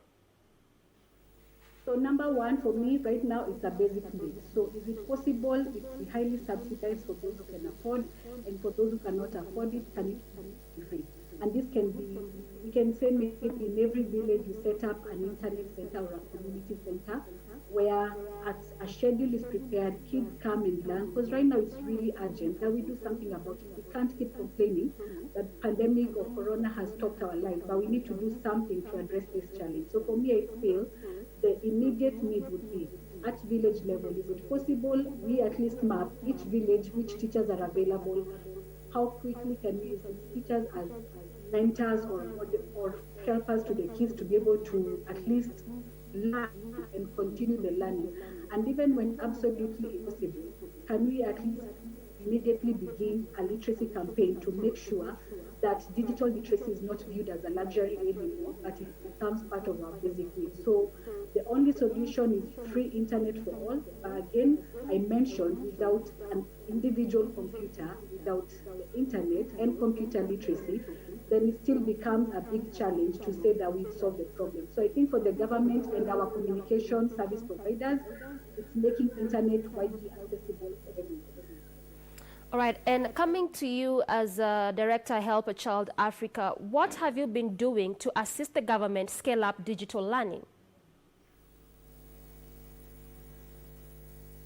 So, yeah, thanks, Doreen, for that. So we've done several initiatives, and number one is just raising the awareness of what the government is doing. Remember, our target population, they are very vulnerable, they are poor people, they are illiterate, majority of them. So they do not know, they are not always online to know what's happening or what's transpiring.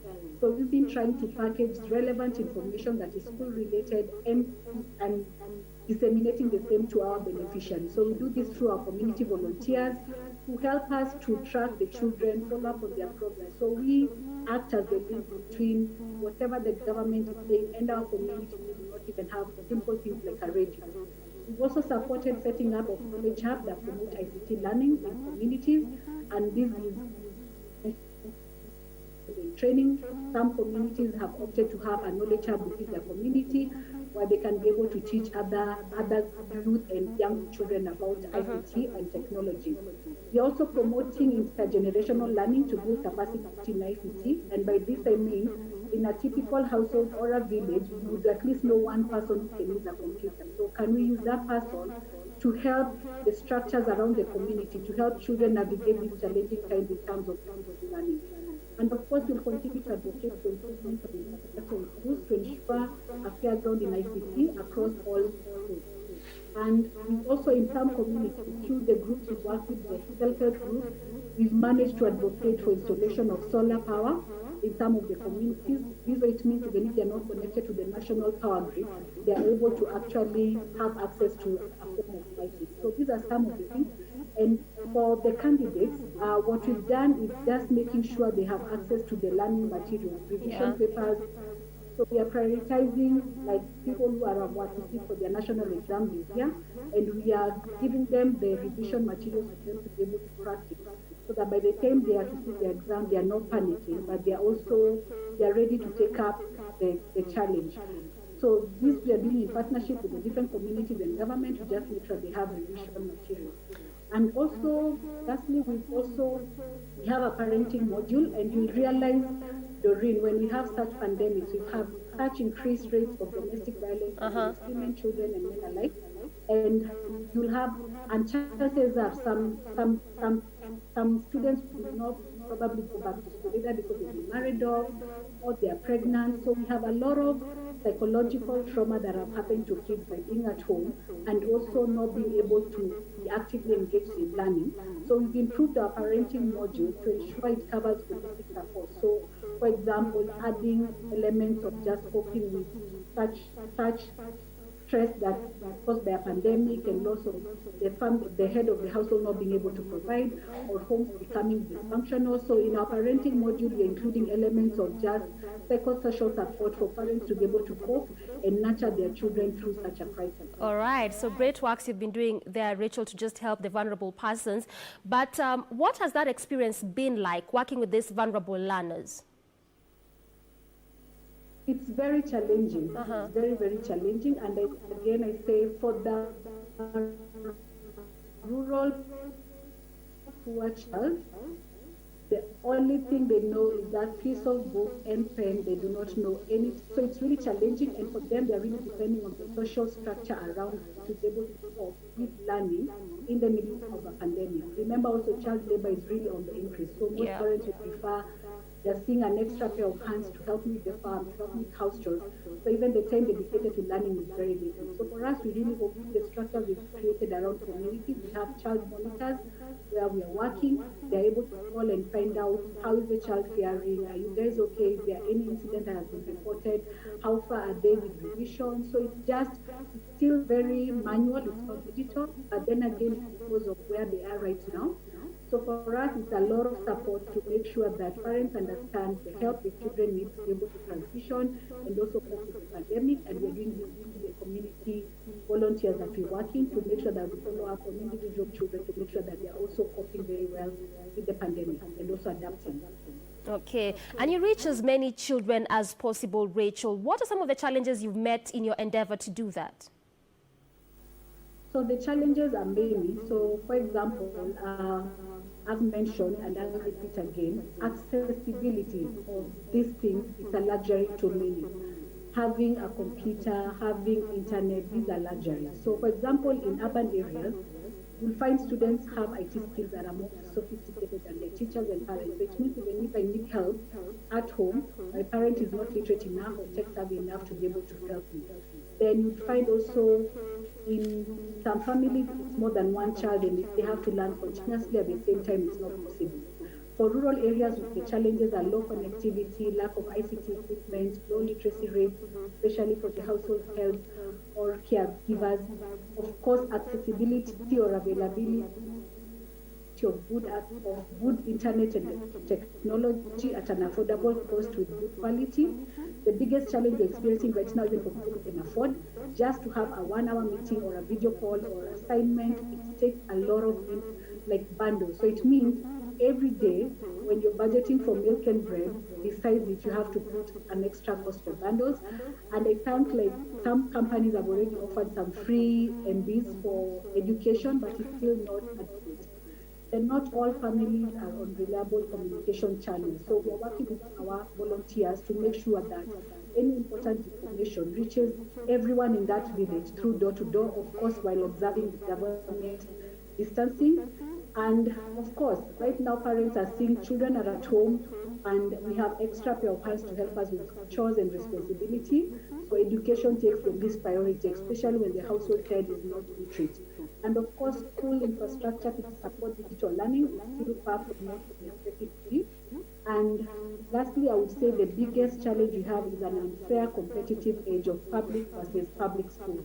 Public versus private schools, you'd find that they're not at the same level, they've not received the same kind of support. So even if the exams are to be held, private schools and people from wealthy backgrounds will be able to, they will outdo the poor child who's in a vulnerable community. So that's a very, very unfair competitive edge. Okay, and Rachel, still focusing on children, since you deal with for those both in the rural setups and urban setups, how can you compare the difference? So the difference, as I've mentioned, it's day and night comparison. So in one place, I mentioned the three divides, the economic divide. So it's ability to afford a computer and internet versus I cannot afford. So it's already there. Economically, urban and rural areas have distinct characteristics that make the rural community more vulnerable. And even for those who rely on maybe, let's say, something like farming or they had a wage employment, right now most people have lost their jobs because of the pandemic. So you find the economic disparity between urban and rural areas is day and night. Number two is the usability divide, whereby I mentioned, yes, you could have it, but you're not able to use it because you're not literate, you're not computer literate. And this is mostly in rural areas. In urban areas, you find students' IT skills are more sophisticated than their teachers and parents. So you find an urban child and a rural child, ability to navigate a computer, the internet, and use it for learning, day and night comparison. And of course, the household head literacy level is a huge determinant factor of how a child will survive and manage this during this crisis. So if the household head or caregiver is not literate enough, they are not able to support their children in learning. And of course, if you check rural and urban areas in terms of power or solar, it's very low in rural areas. And the capacity of the communities or structure around the child, like the teachers, more urban teachers or school fraternity at least have some level of literacy when it comes to using computers compared to rural areas.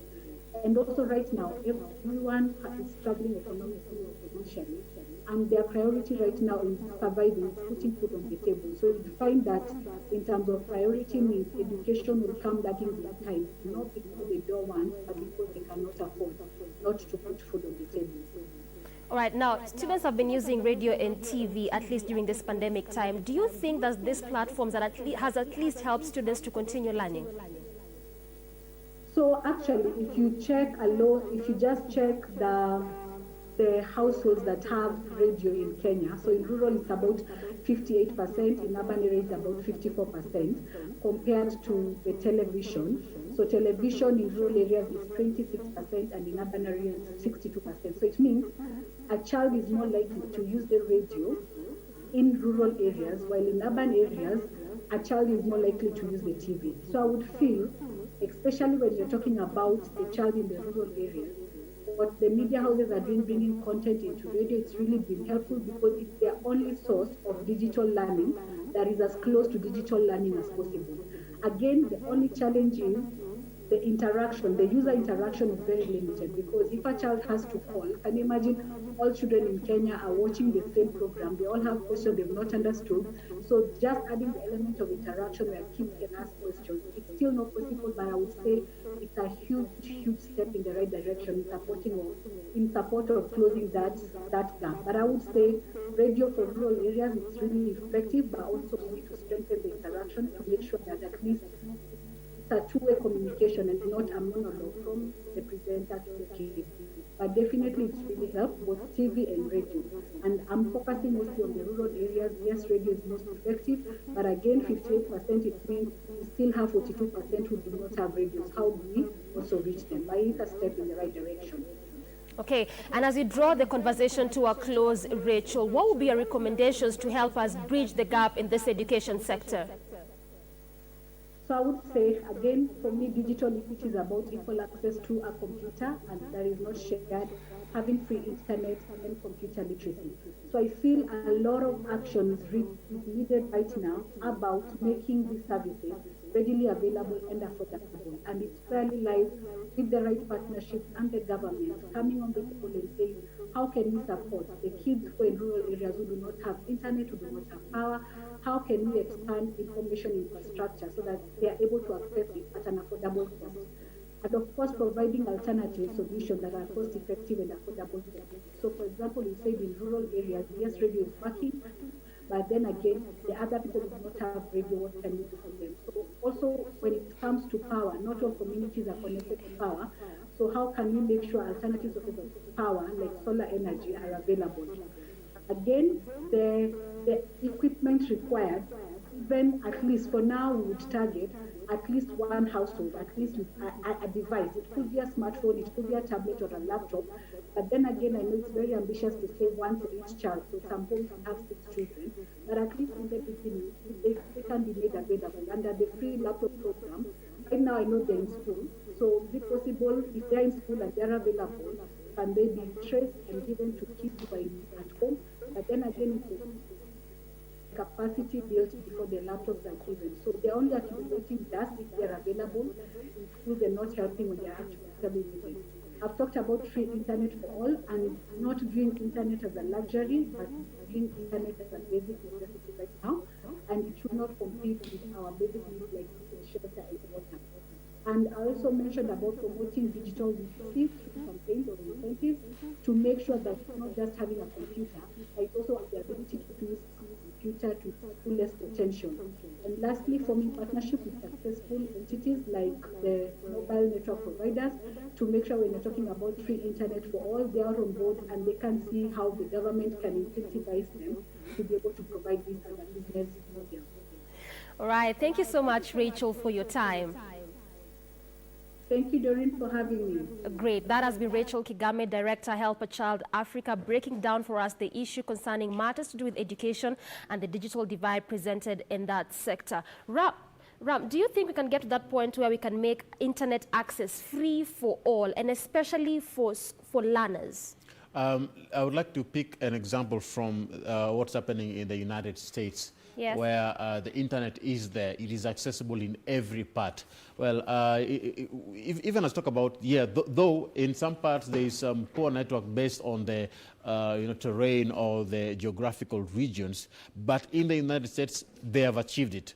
If they can do it, I believe that we can also achieve this when it comes to giving access to internet for so many Kenyans as we speak. And Dorina, I love what our guest this morning has said in regards to giving access to the internet access to the children. Yeah. That is what will take Kenyans and Kenya to the next level. Okay, Ram, also as you mentioned about internet access, one of the things that also Rachel has raised is in regards to digital literacy, because we can be talking about making it accessible to everyone and especially school-going children, but do they know how to use it? She has also raised pertinent issues, especially for those in the peri-urban setups and even the rural areas, that for them, all they know and all they understand as it concerns education is just that I need to be in a classroom setup, a teacher has to be in front of me, but very few know about digital literacy. Maybe just from what you've picked even in the, throughout the entire discussion, probably what can we do from your own perspective, at least to ensure that even as we talk about digital learning and online platforms being made accessible to everyone, we can also look at the other side, which is ensuring that people can be literate and understand how to use these platforms in the first place. The government had set plans towards this, yes, ensuring digital literacy. The government set plans toward this. Remember the laptops and the laptop project. Yes, that project. Well, there are teachers who have access to this equipment from government. Students, there are also students who have access to this. So I think the government has already laid plans in regards to ensuring that we ensure digital literacy in all our learning institutions, starting from that tender age. And if we go that direction consistently, sustainability of digital learning will be effective, especially when it comes to bearing the fact that we remember this proverb. They say is train up a dog when vunja mti kama bado ungali mbichi. Ram, the man of quotes, even in this interaction, you just had to like bring in some quotes. Yeah. They say you should break a twig when it is still, damp or wet. So when it comes to training up our children, let them start learning when they're still that young. From that tender age, right now we have the new CBC. If we continue with the government directives on education, it is achievable.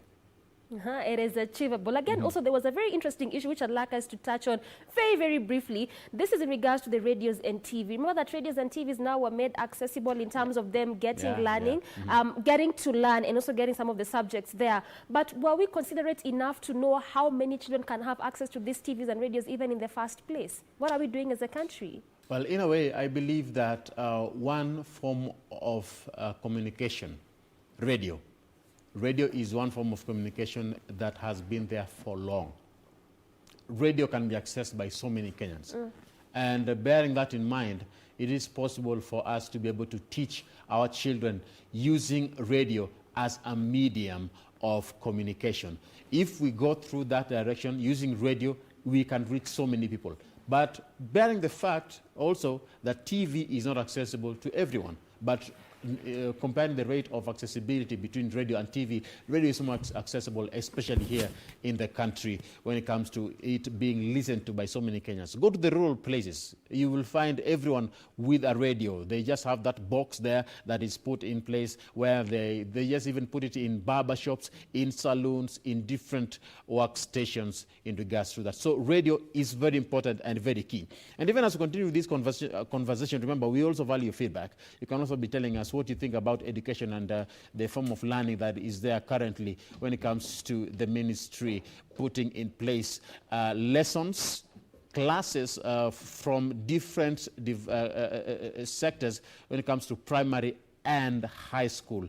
This learning has been taking place in both our radio and in our TV. Well, the hashtag as always is Good Morning Kenya, at Ramaguko, at Dorina Range, and at KBC Channel 1. Well, that brings us to the next discussion this morning, and I am joined by none other than one man who is Engineer Osimbo Johnson Obuyu. He is the consultant with Multi-Spectrum Engineering and Consortium Limited. Thank you very much, sir, for joining me this morning. Hope you are well. In regards to this discussion, we are talking about floods menace. There is a simple case study that is prone of floods, Tana River, Budalangi, Nyando, and so on and so forth. But why has it been difficult when it comes to addressing these flood situations in these areas? Thank you, Mr. Ram, for this opportunity. I would say that, when you face recurring problems year in, year out, and you don't solve it, then there is really a big problem. In Budalangi, in Nyando, in Tana River, those are places that before even some of us were born, flooding has been really a big issue. The government has really tried to put in a lot of interventions, but the interventions are not really yielding the expected results. Now, why is it like so?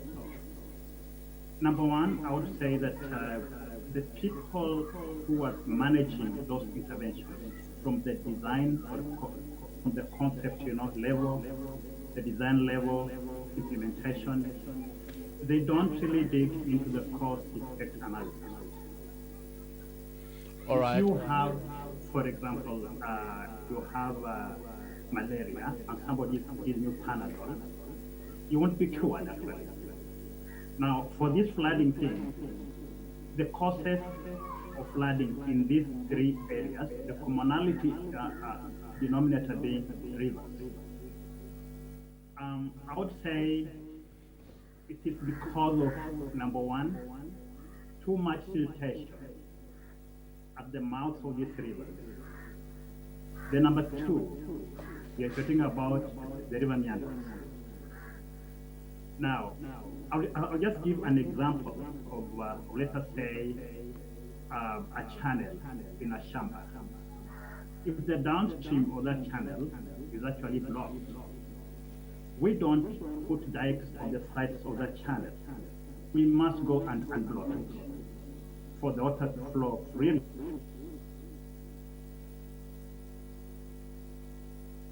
All right, remember we're discussing about the perennial floods that has been wreaking havoc in different parts of the country.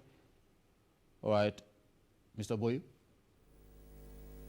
Oh. Yes. Okay, we shall be linking up with him. There is some... All right, as we fix your sound, Mr. Oboyu, let me just put in place also some facts, if just to lay ground in regards to this. It was just a few weeks ago where we had our devolution cabinet secretary, Eugene Wamalwa, who said that Kenyans have lost their lives due to floods, and so many Kenyans were affected by floods in different parts of the country. People lost their lives. People have been forced to relocate from their homes, thousands moving because of this menace. The worst affected areas include Lake Victoria, Lake Naivasha, Tana River, Nzoia, and parts of central Kenya, along the tributaries that flow into Tana River from the Aberdares. Now, these are the number of households that have been affected. At least 161,000. That is the number. 161,000 households have been affected or displaced in these areas. And the CS said this, and I quote, meaning we have 807,000 Kenyans who are affected by these floods.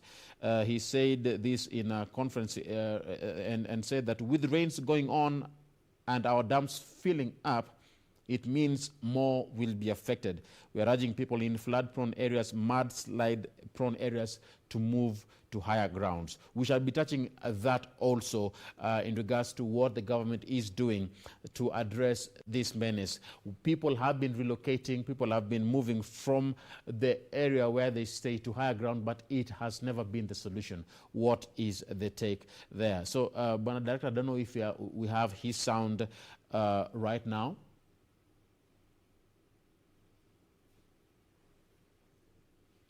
All right. All right. I'm told we have the sound. So, Mr. Obuyi, so picking it up from where you left, you're giving us a picture in regards to how it is. Just continue. Yes. Now, what I was putting across is very simple. That the Lower Nzoia, the Nyando area, and the Tana River area, they have similar features, similar topography, and you realize that their problem is actually a recurring problem. Now, what you have mentioned around the Meru area, like the Baringo, the Pokot, the Naivasha, that's a different scenario as well, which we may talk about. But let me at this stage talk about the Lower Nzoia area, the Nyando area, and the Tana area, first of all, because it has been actually the main core of our flooding areas. Now, when you look at them, they have same features of having a river around them, having a mouth, the mouth of the river around them, the delta, and then you realize that also as the river traverses, it forms so many meanders in those flood-prone areas. Now, as I was giving with that example of, or let us say, a channel in a shamba, in a garden, if the downstream of that garden is actually blocked with the silt or whatever it is, we have never, based on my memory, even my mother, who never went to school properly, like me, she was so wise to tell me, go and unblock that channel. And the principle behind it is that the water has to flow out quickly, not to be held, around the chamber like that. Now, when you look at a river is a mega channel. It's a big channel, I would say. The same principle of unblocking the river so that the water can drain from the river very quickly applies. So, what normally goes on around the river that we don't attend to, especially in the lower areas where we do have the slope is not very steep, water runs very quickly, and by that I'm talking about the Budalangi, I'm talking about the Nyando, I'm talking about the Tana lower area, the Tana lower area. You realize that filtration is taking place year in, year out. We don't have a program to clean up those river channels. So over time, the silt builds up into mountains. Now, these mountains, they choke up the passage of water, the passageway of water. And in slight high rainfall, you realize the water backflow occurs. And the backflow is what is causing, the flood. Then number two, I'll give this example of Budalangi now, because I've done a lot of analysis in Budalangi, the Lower Nzoia area of Budalangi. Budalangi begins from Siaya, around Ruambua area. From Ruambua to the mouth of River Nzoia, it's about 17 kilometers. Now, if you go by the river channel, you realize that you traverse a distance of about 40 kilometers. Now, we have an extra 23 kilometers. And according to what I worked out, how much water that channel is alone holding, a channel of 23 kilometers, you realize that the amount of water being held there is more than what Masinga Dam is holding. Masinga Dam is about 4.9 million cubic meters. But when you work out, just to remove that 23 kilometers of the river channel because of Nyando, we shall be removing almost 4.9 cubic meters of water from Budalangi, which is being held there. But now, Obuyi, you've given quite different scopes in your opening statement, and let me touch on a few areas here. Okay, so let's talk about Tana River, who have been hit hard by floods, and they have been asked to relocate to higher ground. But now the same story is the same old temporary solution is what is being given, despite them having experiencing lots of these losses. So is there an end to this plight, apart from just giving out temporary solution of relocating? Yes, Wanaram, now this is what I was coming to. I'll tell you this, and I want to tell Kenyans this. Similar problems have been faced worldwide in similar scenarios. I'll pick up an example of some rivers. When you go to River Osogbo in Nigeria, the same flooding issue was experienced there. In 2012, they carried out a river channel management by doing dredging and river training. That problem is no more there. When you go to River Niger, in the lower areas of a river, Niger, they had similar problem. In 2010, tended to it by doing the training. When you go to River Kun and Ajaya in India, they had similar problems because attended. When you go to Australia in 2015, just recently, River Murray, the same problem was there. But now in our case, as a country, in our case, how do we solve now for our case, if it has been possible, solving these problems in other countries? What about Kenya? Our engineer. All right, we seem to be losing your sound, Bwana Obuya. Maybe you can come back again. Yes, just pardon what you say. What about Kenya as a nation? You've talked about other countries getting solutions. You've talked about Niger. You've talked about India. What about Kenya? Is it possible for us to get possible solutions towards this instead of asking people to relocate after every flood is experienced in these areas? Yes, please. And the only way to do it is by dredging them out and retraining to remove the meanders along the river line. And by doing that, we shall be letting the water flow quickly into the main water bodies like the lake as well as the ocean. Now, they're actually proposing dams as the main thing. I would say the main purpose is not for control of flood. The main purpose is for storage of water for secondary usages. Like, for example, electricity, you come to irrigation, you come to clean several. Downstream, next to the main body, or the lower areas of a river, the only suitable and effective management of flooding is by dredging and river training. All right, you've talked about dams, and I will be coming there shortly in regards to the importance of having dams, the effectiveness it has when it comes to handling this menace of floods. But before we head over there, I would like us to touch on one other thing, still on the same. Let's head over to Budalangi constituency. You mentioned this earlier, where we had it is known for its, flooding over the so many years that it has been draining.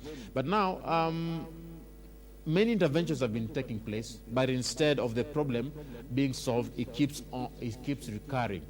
The solution that you've just brought, is it the same that can be applied in Budalangi? Saram, say that is the main solution, the main measure, primary measure. Whatever they are doing about that are just secondary measures, but the primary measure to control flooding in Budalangi, dredging and river training. Just to add on a bit, Saram, I did some rough estimates of how much water during flash flooding that accumulates in Budalangi. We have about 1 billion cubic meters of water there that accumulates within a week. and that is a lot of water. It's more than any dam that you can imagine of in this country or in some other country. Yeah. It's too much. It's too much. So our main issue is to let that water flow quickly into the lake, not to be restricted around Budalangi. And by doing that, it's only by dredging and river training. All right. What about the case that you currently have right now? Going to the lake region, thousands of people have been left homeless near the Lake Victoria region. Is this something that was expected, bearing in mind that within that region, I don't know if there is any dam that is close to that place that could have been the reason as to why we have such kind of experiences? Is it climatic? What is your thoughts in regards to the floods that are taking place at the lake region near Lake Victoria? Okay, I would be very specific for Budalangi again. That's what you mentioned actually. Now, I want to move this concept again for you and the entire nation. Dams will never solve problems in the lower regions of a river around the mountain. First of all, let us remove that fallacy around it. Then number two, myself, I've led a team of Nyalpa professionals. We do have a project in Budalangi called Law and Lawyer Project. For the last 2 years, we tried talking to the government to change the scope of the design. The way you are saying, we really anticipated this to happen because of the design flaw of it. We worked with the Ministry of Water for 2 good years, trying to make them understand where the problem is, and they really understood it, but it was less. But no, Mr. Boy, I'm asking, not Budalangi, I'm talking about the lake region. The floods being experienced in the lake region. Is it the same? It's actually the same. Now, number one, too much rain has been felt, because of these climatic changes. Number two, the treatment in the lower river areas has not been done at all since ever those rivers were formed. So you realize that the water that comes from the highlands does not have passage to Lake Victoria. That's number two, the backflow of the lake. And I think that's what has also affected Lake Naivasha, Lake Nakuru. The backflow, because the outlet at Owen Falls was not able to dispense of water very quickly. Now, the water that came in the lake was more than what was being dispensed out to Finland. That was also another problem. Now, in regards to the dams, you mentioned that dams are not the solution, and I'd like you to just talk about this. Then what is the purpose of, just to give us your final word, just 2 things. One, in regards to the dams, what is the impact of dams in arresting these floods? What is the purpose of that? And number 2, what are your recommendations, especially when it comes to both the county and the national government, in regards to making sure that we arrest this flood menace as we wrap it up? Number one, what dams do? Dams will simply settle up the silts. The silts before the dams will be actually accumulated in the dam, so it cannot be transported, downstream, river. Then number 2, when you talk about the national government, we talk about the county government. The national government can come up with mega projects of dredging and river training of this river.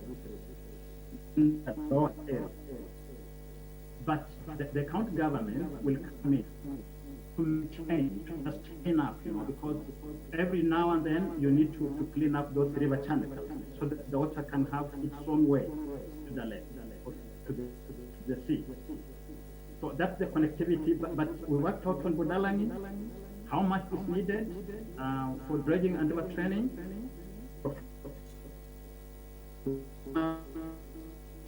20 billion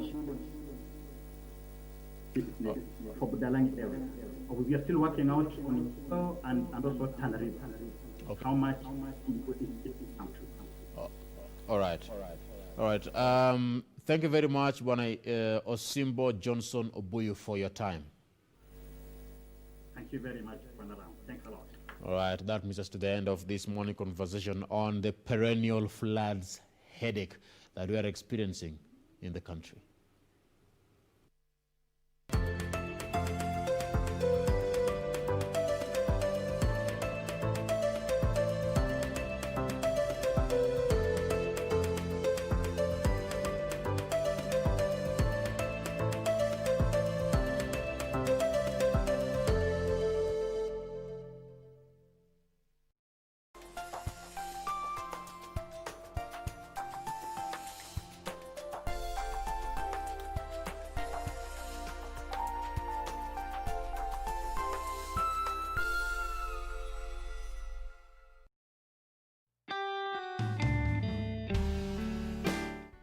Hamjambo wa Kenya wenzangu, mimi ni Mheshimiwa Mize. Ninalotaka kuambia ni kuwasihi ya kwamba korona iko na ili tupigane nayo na tuishinde. Ukikohoa tafadhali, kama una ile ya kujifunika ile tissue, weka mkono hapa. Kama ni chafya yako acho na itabakia pale pale. Kama ni kukohoa yako koholea hapo. Na nakwambia tukizingatia sheria na tuitii, hii korona tutaishinda na nchi yetu tutarudi kama kawaida.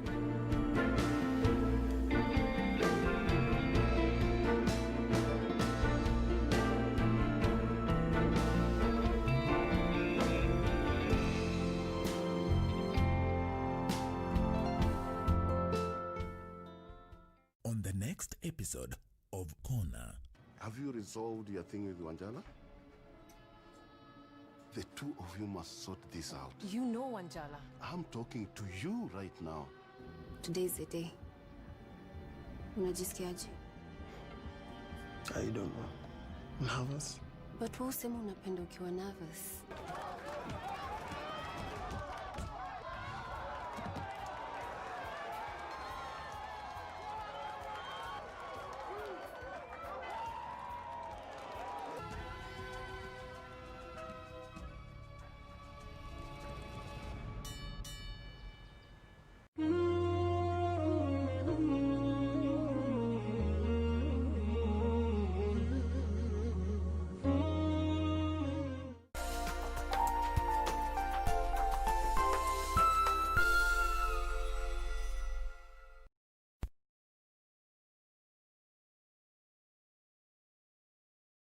Tonight on KBC Channel 1.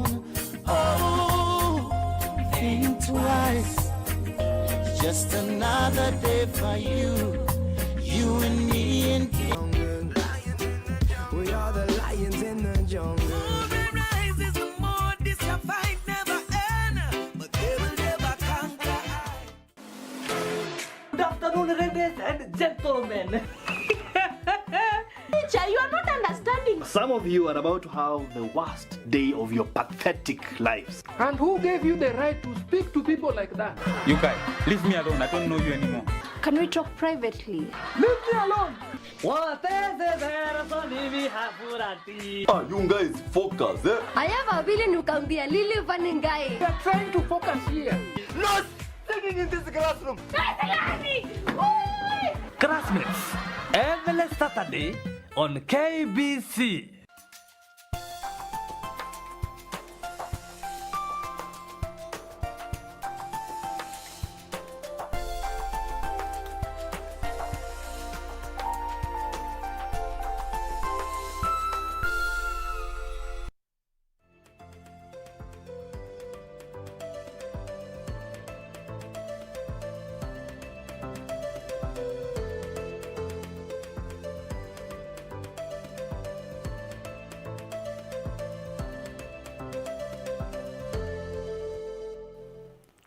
Good morning. If you're tuning in, this is still KBC Channel 1 and you're watching Good Morning Kenya.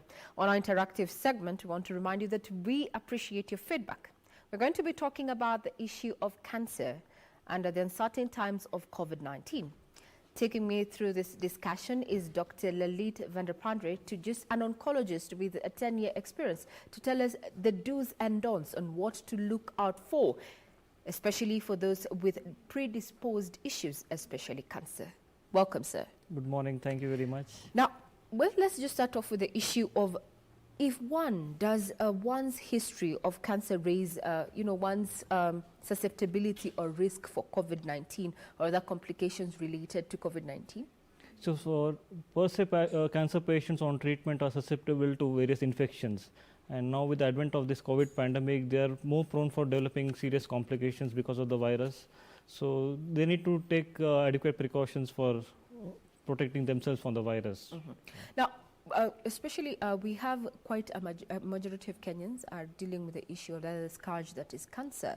Now, does this, or having gone through chemo or radiation, there's a lot of anxiety around that. Does that make me susceptible to COVID-19? Yes, definitely. Cancer per se itself causes immunosuppression leading to susceptibility to COVID and other infections. And also the treatment, like you mentioned, chemotherapy and radiation, they can also further increase the susceptibility to develop infections and increase complications due to COVID. How about you just elaborate what exactly do you mean when you say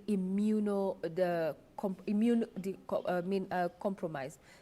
So every person has an immune system in the body which fights infections. It's always acting all the time, unknown to us. So when you mean by immune suppression, it means that the immune system is lacking in some way. So it can be because of cancer, it can be because of various treatments like chemotherapy, it can be because of a patient undergoing a solid organ transplantation like a kidney or a heart transplant. So all these people are immunosuppressed, immunocompromised. Somebody with HIV/AIDS is immunocompromised. So they are prone to develop serious complications to simple infections. You and me with normal immune systems can fight any infection, but unfortunately not these people.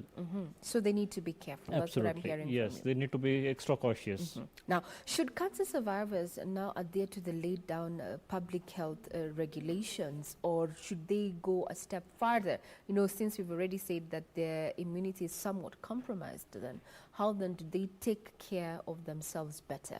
So when you speak of cancer survivors, it means that the patient has already finished treatment and they're on regular follow-up with a doctor. So in the era of, the present era of lot of virus everywhere, they can avoid unwanted hospital visits, I feel. They can always inform their doctor regarding their health care, how they are doing, and once the virus goes away, then they can follow their regular follow-up schedule. These ones are the ones, cancer survivors have already gone through treatment, yes. But what advice would you give those, impart to patients who are taking therapies like TKIs? I mean, should they proceed with them, or, should they stop or proceed with this cancer treatment? So now it's advised that they continue with their oral, the TKI that you mentioned is an oral form of treatment, oral form of chemotherapy. So it's very easy to take the treatment at home. But when it comes to injection chemotherapy, then they need to decide whether they need to come to the hospital. So the oncologist is the right person to modify the treatment if required for a particular patient. So even in my practice, I have changed the treatment for some patients. Instead of giving them injections every 3 weeks or 4 weeks, I have put them on tablets with similar efficacy. Main reason being that they can avoid travel, get undue exposure to the virus, and come to the hospital. So they can take the treatment at home.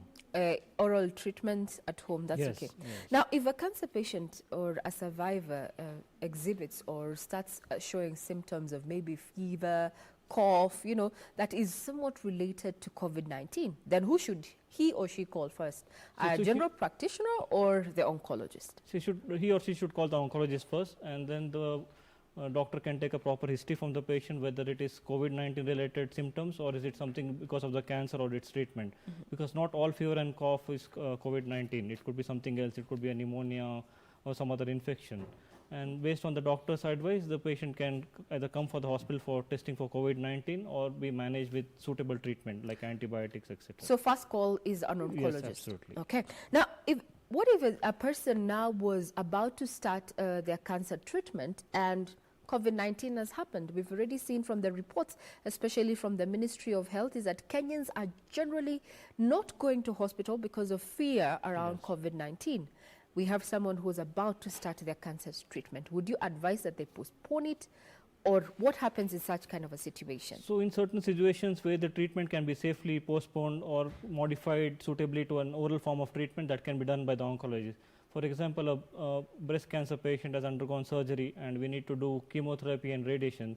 So instead of the injectable chemotherapy, there are certain situations where you can put the patient on tablets with the same efficacy. And once the virus goes away and things are okay, then patient can be started on the standard treatment. So there are scope for modifying the treatment suitably so that patient minimizes the risk to travel outside and come to the hospital. So that can be done.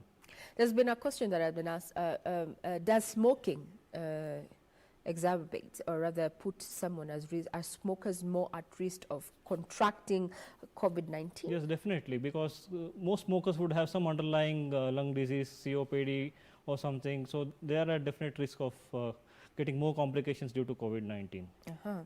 Now, since we're talking about from a medical profession, COVID-19, does it have long-lasting effects of COVID-19 or is it too early to tell? It's too early to say how long the immunity lasts. So we don't know if an infected person, he recovers, we don't know how long he's going to be protected from a reinfection. So we don't know how long the immunity lasts. So it has also been said that COVID-19 can cause lung scarring. Yeah, and will this increase the chance of a person developing lung cancer? It's very early to say so, whether COVID-19 would be a risk factor for developing cancer. It's too early to say so, because the standard risk factors for lung cancer are tobacco consumption, occupational exposure to various gases, etc. But whether COVID-19 causes, it's too early to say. So what are the recommendations for, retesting COVID-19 patients, positive patients before starting chemo? We've said that there are times when you prefer to give, as an oncologist, you prefer to give oral medication. But now retesting of a positive COVID-19 patient to start chemotherapy. What So are the patient with COVID-19 positivity, I would recommend that the patient finishes the treatment for COVID-19, which is more or less supportive care only. There's no known treatment for COVID-19. And once the patient recovers and his 2 or 3 tests are negative and his general condition is okay, then we can start him on the regular cancer treatment, not during the time when he's COVID-19 positive. Okay, fine. Now, maybe you can give us the statistics of how cancer treatment in the country currently looks like. So when it comes to Kenya, a population of 50 million, there are 47,000 new cancer patients happening every year and 33,000 deaths annually. So it's a huge number for a country with such a small population. And 70 to 80% of patients come in the advanced stage where cure is not possible. So that is because of various reasons like lack of awareness, lack of facilities, the fear and stigma associated with cancer and its treatments. So it's a multifactorial reason. Now, you've talked about the issue of treatment, and one of the things that Kenyans who have taken survey about cancer treatment highlight is that the cost of treating cancer is far from the reach of ordinary Wanjiko. Why is it so? I would agree with you because because treatment of cancer is complex. It involves surgery, chemotherapy, radiation. So chemotherapy, the costs are very high because most of the drugs are not manufactured in Kenya. They need to be imported from various other countries, and this adds to the cost of the treatment. And facilities for radiation are not available countrywide. The equipment the radiation equipment is very expensive. And also the insurance coverage, it's also very important that insurance covers each cancer and its treatment adequately. There should be it should not be lacking in any way. So yeah, okay, so the issue of how to actually get the treatment is why. Then what can we do? What can you advise from where you sit as an oncologist to the individuals to boost our immunity, and just general health, especially during this COVID-19 issue? So the best advice is to follow a good diet, exercise regularly, maintain your weight, don't be overweight, and eat healthy food, fruits and vegetables, and stop smoking totally, stop tobacco consumption, drink alcohol in moderation. Oh, So drink we- alcohol in moderation. yeah. Kenyans already complaining that the bars have taken too long to reopen. Yeah, it's very difficult for a person to stop totally, I mean, tobacco and alcohol consumption, but alcohol in moderation is okay, but tobacco, a strict no when it comes to cancer and other diseases like diabetes, hypertension, heart problem, so no tobacco. We change our Yes, lifestyle. Yes. Yeah. Now, that would work on improving our general health, or rather our immunity system. But now, someone with comorbidities, hypertension, as you've mentioned, especially during COVID-19, then what should they, what should they do to ensure that, they put proper measures so that they do not fall ill? So more than hypertension, it would be diabetes that would be dangerous for a particular patient, because diabetes is again a sort of immunosuppressed state, and it's a disease that affects the entire body. So patients with diabetes are more prone for complications due to COVID-19 and other diseases. So these people need to take extra precautions. What we all are doing, social distancing, hand washing, wearing a mask, avoiding crowded areas. So they need to do that more than the hypertensive patients. Now, let me take you back to the current status that we find ourselves in as Kenya. You've said those are quite a huge number of patients year on year, given our population. Now, looking at the medical facilities that we have, the issue of having the right personnel, that is human resource, as well as the medical facilities. How do we compare within the region?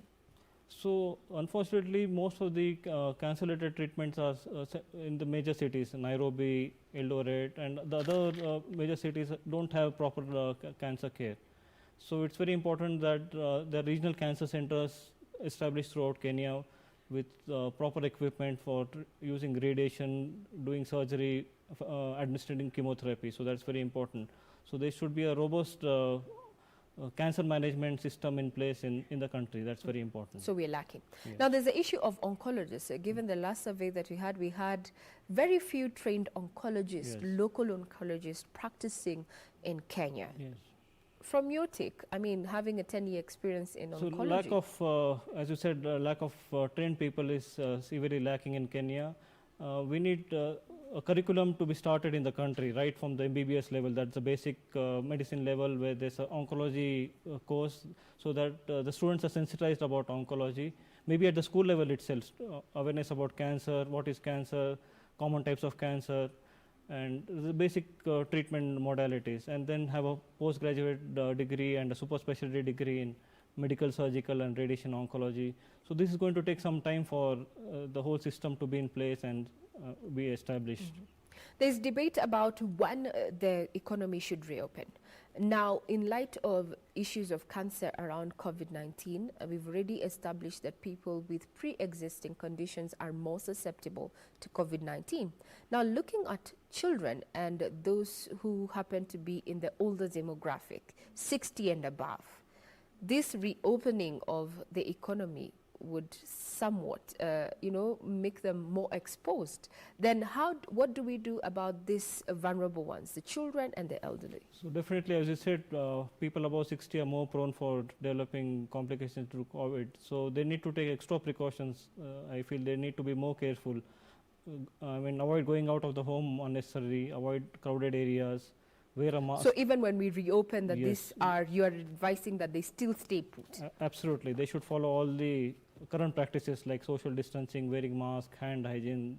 More important for them. They should not stop it till the virus totally goes away, because we never know where the virus is. Now, Dr. Lalit, cancer is something that is evolving, and we've seen it's not just, it's a global issue, not just in Kenya. There was a myth before that has been proven, not substantial. The issue that children, and cancer, we're seeing children also contracting cancer. Why do you think this is happening? You've said we need to adjust our lifestyle, but I'm imagining alcohol, tobacco, this is not for children. What is happening? So most of the cancers are sporadic, that it occurs randomly in the public, and only few cancers can be familial, that is genetic. So cancer in a particular child need not be a genetic or passed on from generation to generation. It's just because of a genetic change or some other reason that the cancer has developed in a child.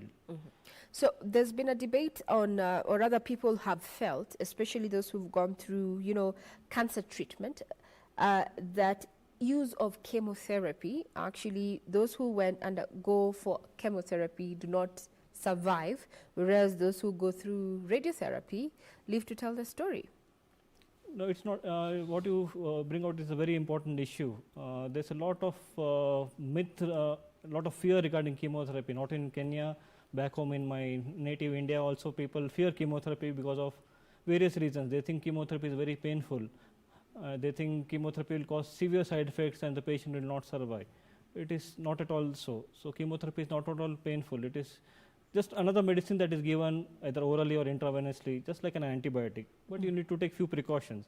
And there are a lot of improvement in supportive care. So previously, patients used to fear severe nausea and vomiting after chemotherapy. So now with the advent of good antiemetics, that no longer happens. And the major side effects of chemotherapy, like fall in the leukocyte count, no longer happens because of the growth factor injections that we give following chemotherapy. And there are a lot of advances in chemotherapy. For each cancer, we are in an era of targeted therapy. So what I mean by targeted therapy is that the treatment is going to affect only the cancer cell and not the normal tissue. That way the side effects are minimized.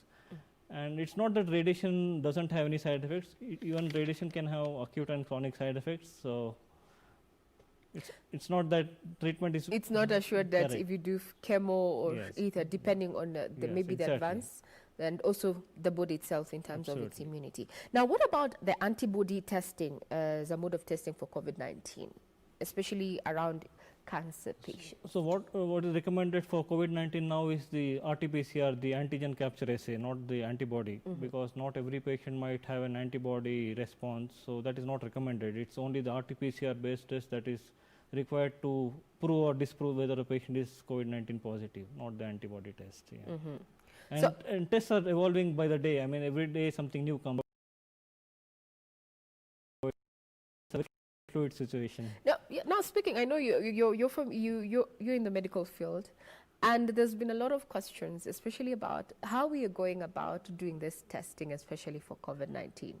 Kenyans have said, or those who have been tested have said, it's quite an ordeal, and I've asked, why do you have to put the item all the way through the nostril or the mouth? Maybe you can explain. I know you're not you're an oncologist, but maybe you can just enlighten why do we have to go that deep into a nasal tract? I mean, it looks very fearful when we actually see it, but it's not so. I mean, that's the way we get the proper sample for testing. Then someone asked, then couldn't you get it from the blood? I mean, from the blood, the tests have been done, but the current tests only recommend the nasal swabs, unfortunately. So we can't Yes. go around that. So looking at what government has been put in place and talking about issues of universal health care, and now focusing on the issue of cancer. From an oncologist point of view, we've already said that the treatment is quite expensive, because of the facilities and all that stuff. Do you think cancer treatment should be also incorporated in as far as universal health care is concerned? Definitely. Cancer is an epidemic in Kenya and other parts of the world. So affordable cancer, accessible cancer treatment should be part of the national health system. That's really important. Having said that, it's very heartening to note that there was a recent survey conducted by WHO where they found out Kenya was the country with the highest awareness of cancer. So it's very good to know that Kenyans are aware of cancer. They know what is cancer, what treatment has to be taken. But we need to provide them good treatment facilities, affordable and easily accessible. That's very important. Talking about accessibility and affordability, we've seen those Kenyans or other locals seeking cancer treatment opt to get their services abroad, preferably India. I mean, having worked there, that's your home country. I mean, what has India done that Kenya should do to ensure that we treat our people locally here? So what Kenya should do is to have comprehensive cancer centers in major cities and big towns in Kenya. Have a system where a primary physician or a general physician, family physician can identify signs of cancer. The main reason that the outcome of cancer is poor because patients are not diagnosed early and they come to the oncologist very late where treatment is not possible. Almost every cancer can be cured when the patient comes early. So training people at the village level, at the grassroots level to identify the signs and symptoms of cancer so that the quick referral happens to the oncologist should happen. setting up of hospitals with full-fledged cancer equipment like radiation, surgical, medical, access for chemotherapy. So many drugs are not available in the country. They are imported, as I said earlier. So they need to be made in Kenya so that the cost also come down as a result of that. So we can definitely prevent our patients from going to India and abroad. We can definitely do our best here. If we invest as we should. Yes. Now, there's the issue of recurring cases of cancer. Like you beat cancer 2-3 years on, it is back. Maybe expound on that issue. So that's the sad part of treating cancer. As an oncologist, I feel very frustrated when my patient comes back with a relapse.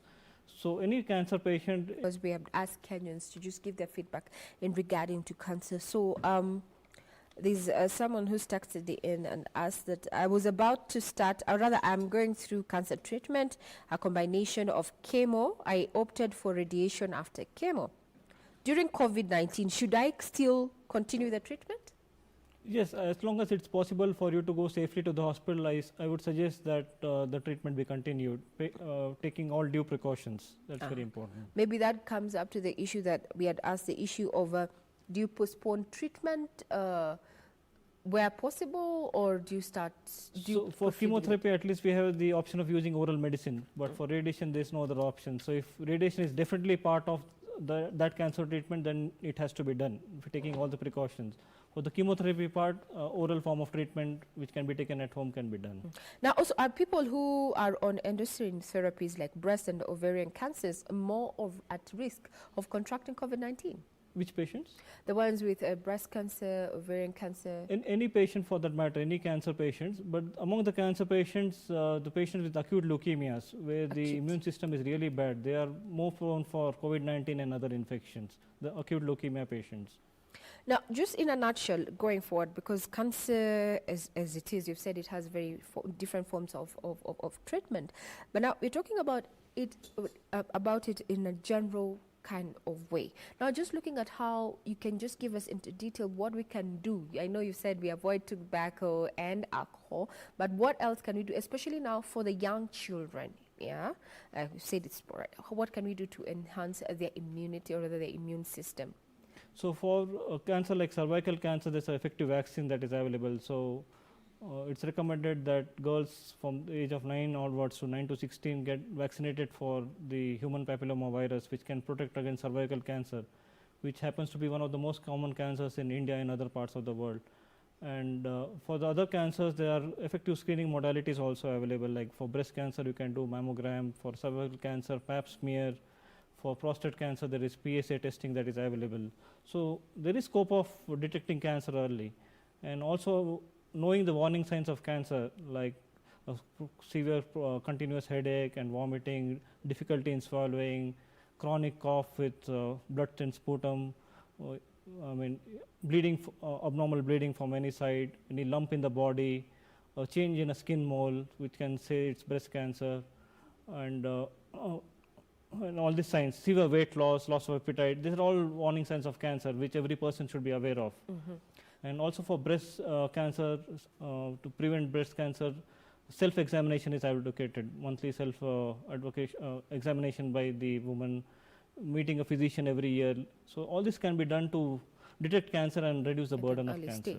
You've mentioned something about the HPV virus. It was very controversial with sections of the community, namely the religious sect, saying that this vaccine was not safe and that actually it led to population. It was a chemical population, trying to just manage the population.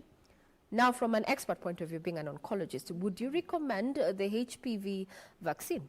In my opinion, it is a safe, completely safe vaccine and has to be given. The only common side effect is some pain during the vaccine, which goes away within maybe 15 to 20 minutes. Otherwise, it's a safe vaccine with no long-term side effects, because the vaccine has been placed for many years and studies have clearly shown that it is effective and safe. So definitely no issues using the vaccine. Okay. We've addressed the issue of accessibility and affordability. Now, in a nutshell, and as we wind up all this, would want to know from where you sit as an oncologist, what, as as an oncologist, as a medical expert, what have you done to ensure that your patients continue receiving at least affordable, affordable cancer treatment, and also accessible, it remains accessible during this COVID-19 situation? So during my practice here in Kenya, I have used medicines that are available in the hospital, available in Kenya as such, and I have modified the treatment from injections to tablets that I mentioned before. Like for breast cancer, I would put them on hormonal therapy tablets. For lung cancer, I would put them on the TKIs that you mentioned initially. So I've modified treatment so that the patient can take them comfortably at home. And I also told my patients that they can contact me on phone or on WhatsApp, and then they can send me the reports. Main aim is to avoid unnecessary visit to the hospital. Only when it is really necessary, then the patient has to come to the hospital and see me. Now, that's that. But now, in a nutshell, do you think that, cancer treatment has been adversely impacted or by COVID-19, the situation that we have? Yes, I think it has been adversely affected, because there's fear in patients' mind that if I come to the hospital, then there might be other COVID-19 positive patients and I might get the infection. Also, when I'm traveling to the hospital, that there is a risk that I catch the infection. So the number of patients seeking cancer care have come down definitely. Now, the issue of stigma, especially in society, how do we address that?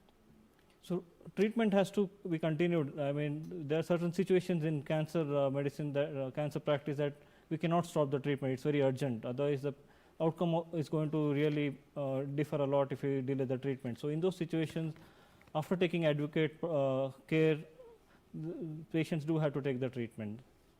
Now, there is a viewer here who's asking, if I go for cancer treatment, will I lose my hair? Yes, that is the biggest fear for a woman, especially women, when it comes to chemotherapy. So there are few chemotherapy drugs that can cause definitely alopecia, that is hair loss.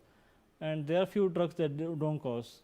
So if hair loss is a concern, then the treatment may be modified accordingly. But most of the time, what I advise my patient is, please take the treatment.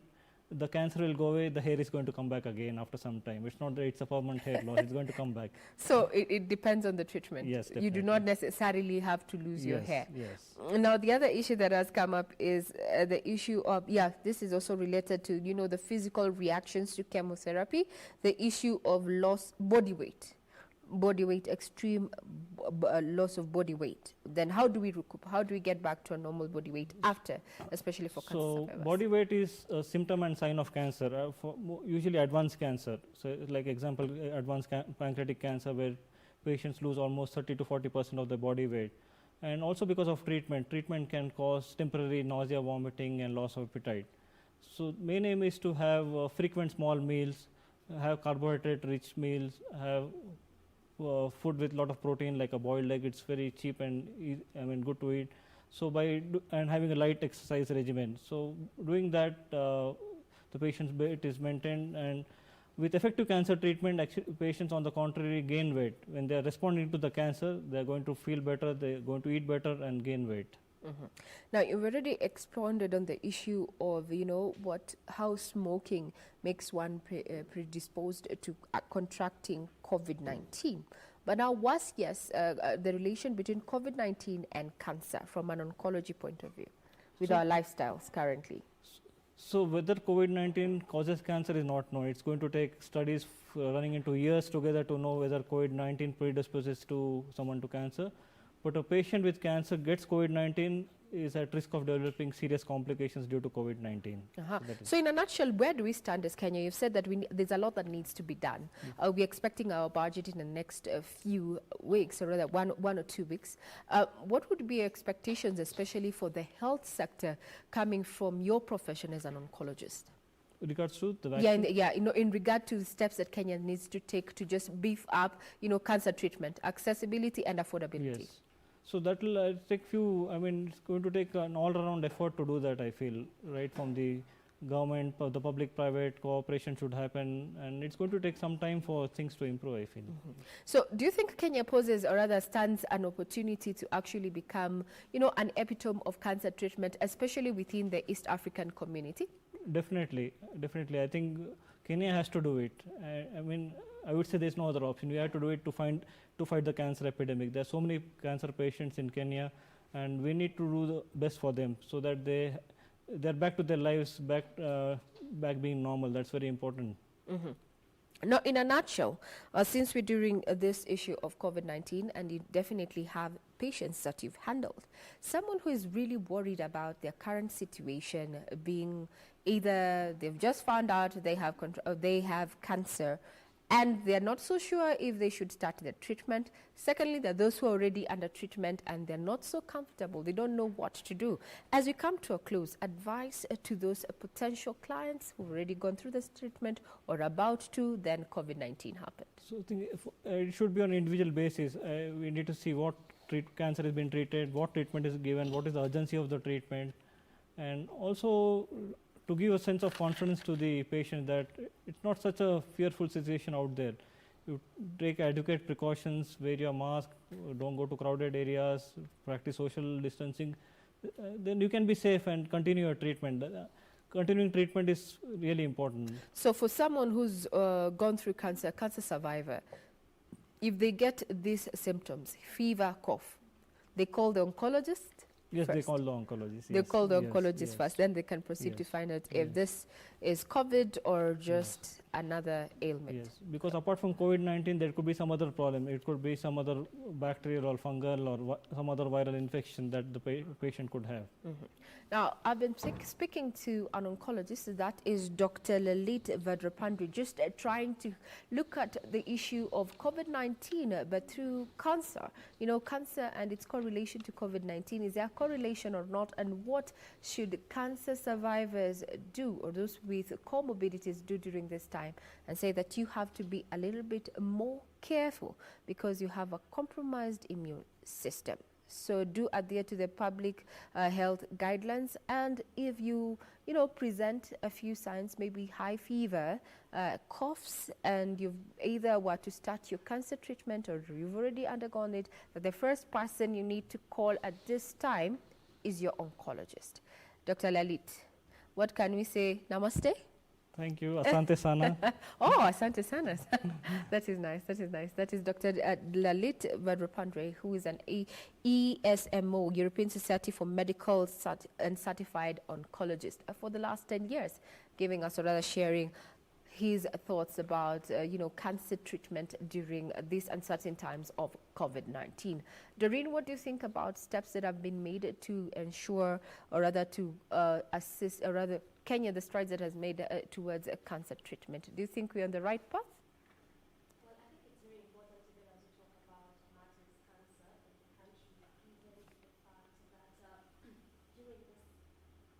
Okay, fine. I will get back to Doreen. I'm just continuing to ask you, what you think about the issue of cancer treatment in light of COVID-19. Remember, my Twitter handle is @RayManyara, and we've just been sampling just a few of your messages on our social media platforms, and one of them is one who questioned and asked if they will lose hair if they underwent chemoradiotherapy. And our guest this morning, that is Dr. Lalit, explained that this is a fear, especially to the women folk, saying that varies between, the medicine that is given. It depends on the medicine that has been given.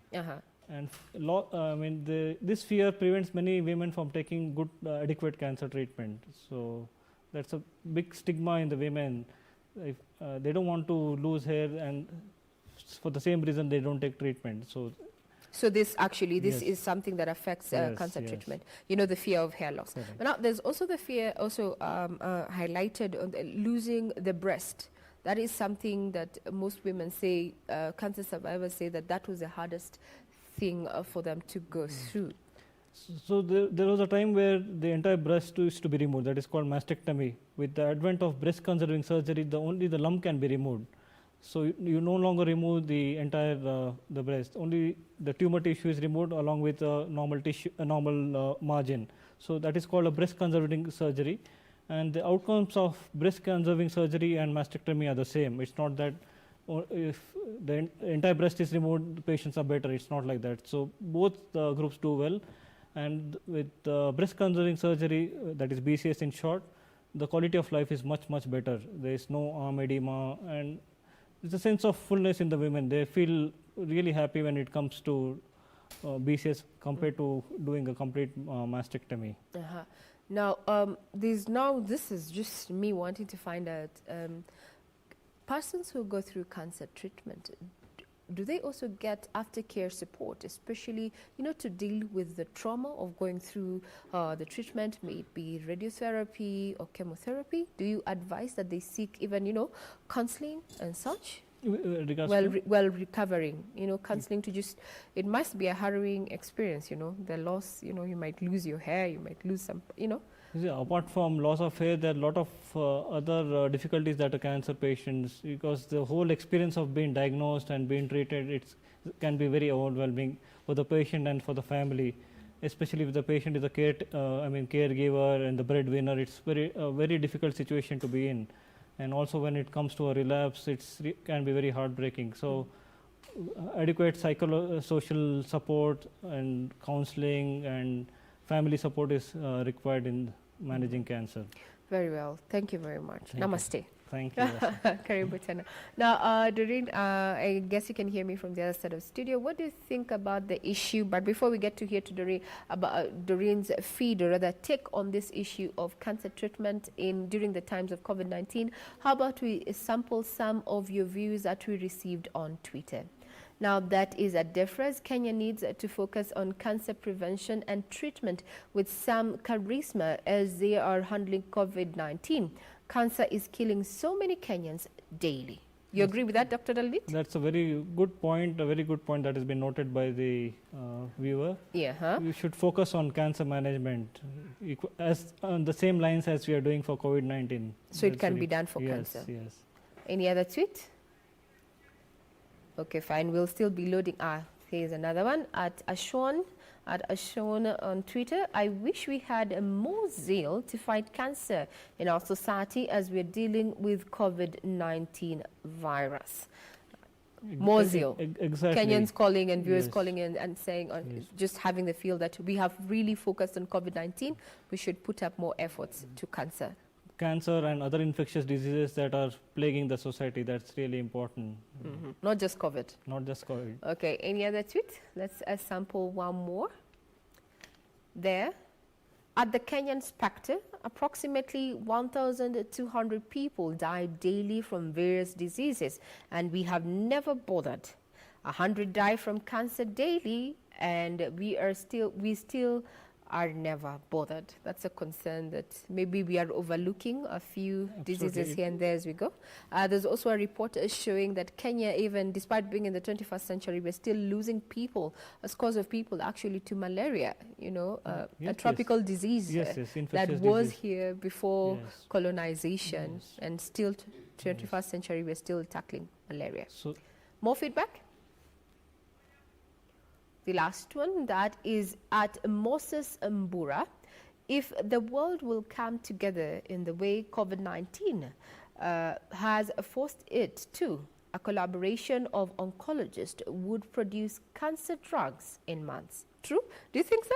It's such a valid point. I mean, we must focus on things that really bother us as a society.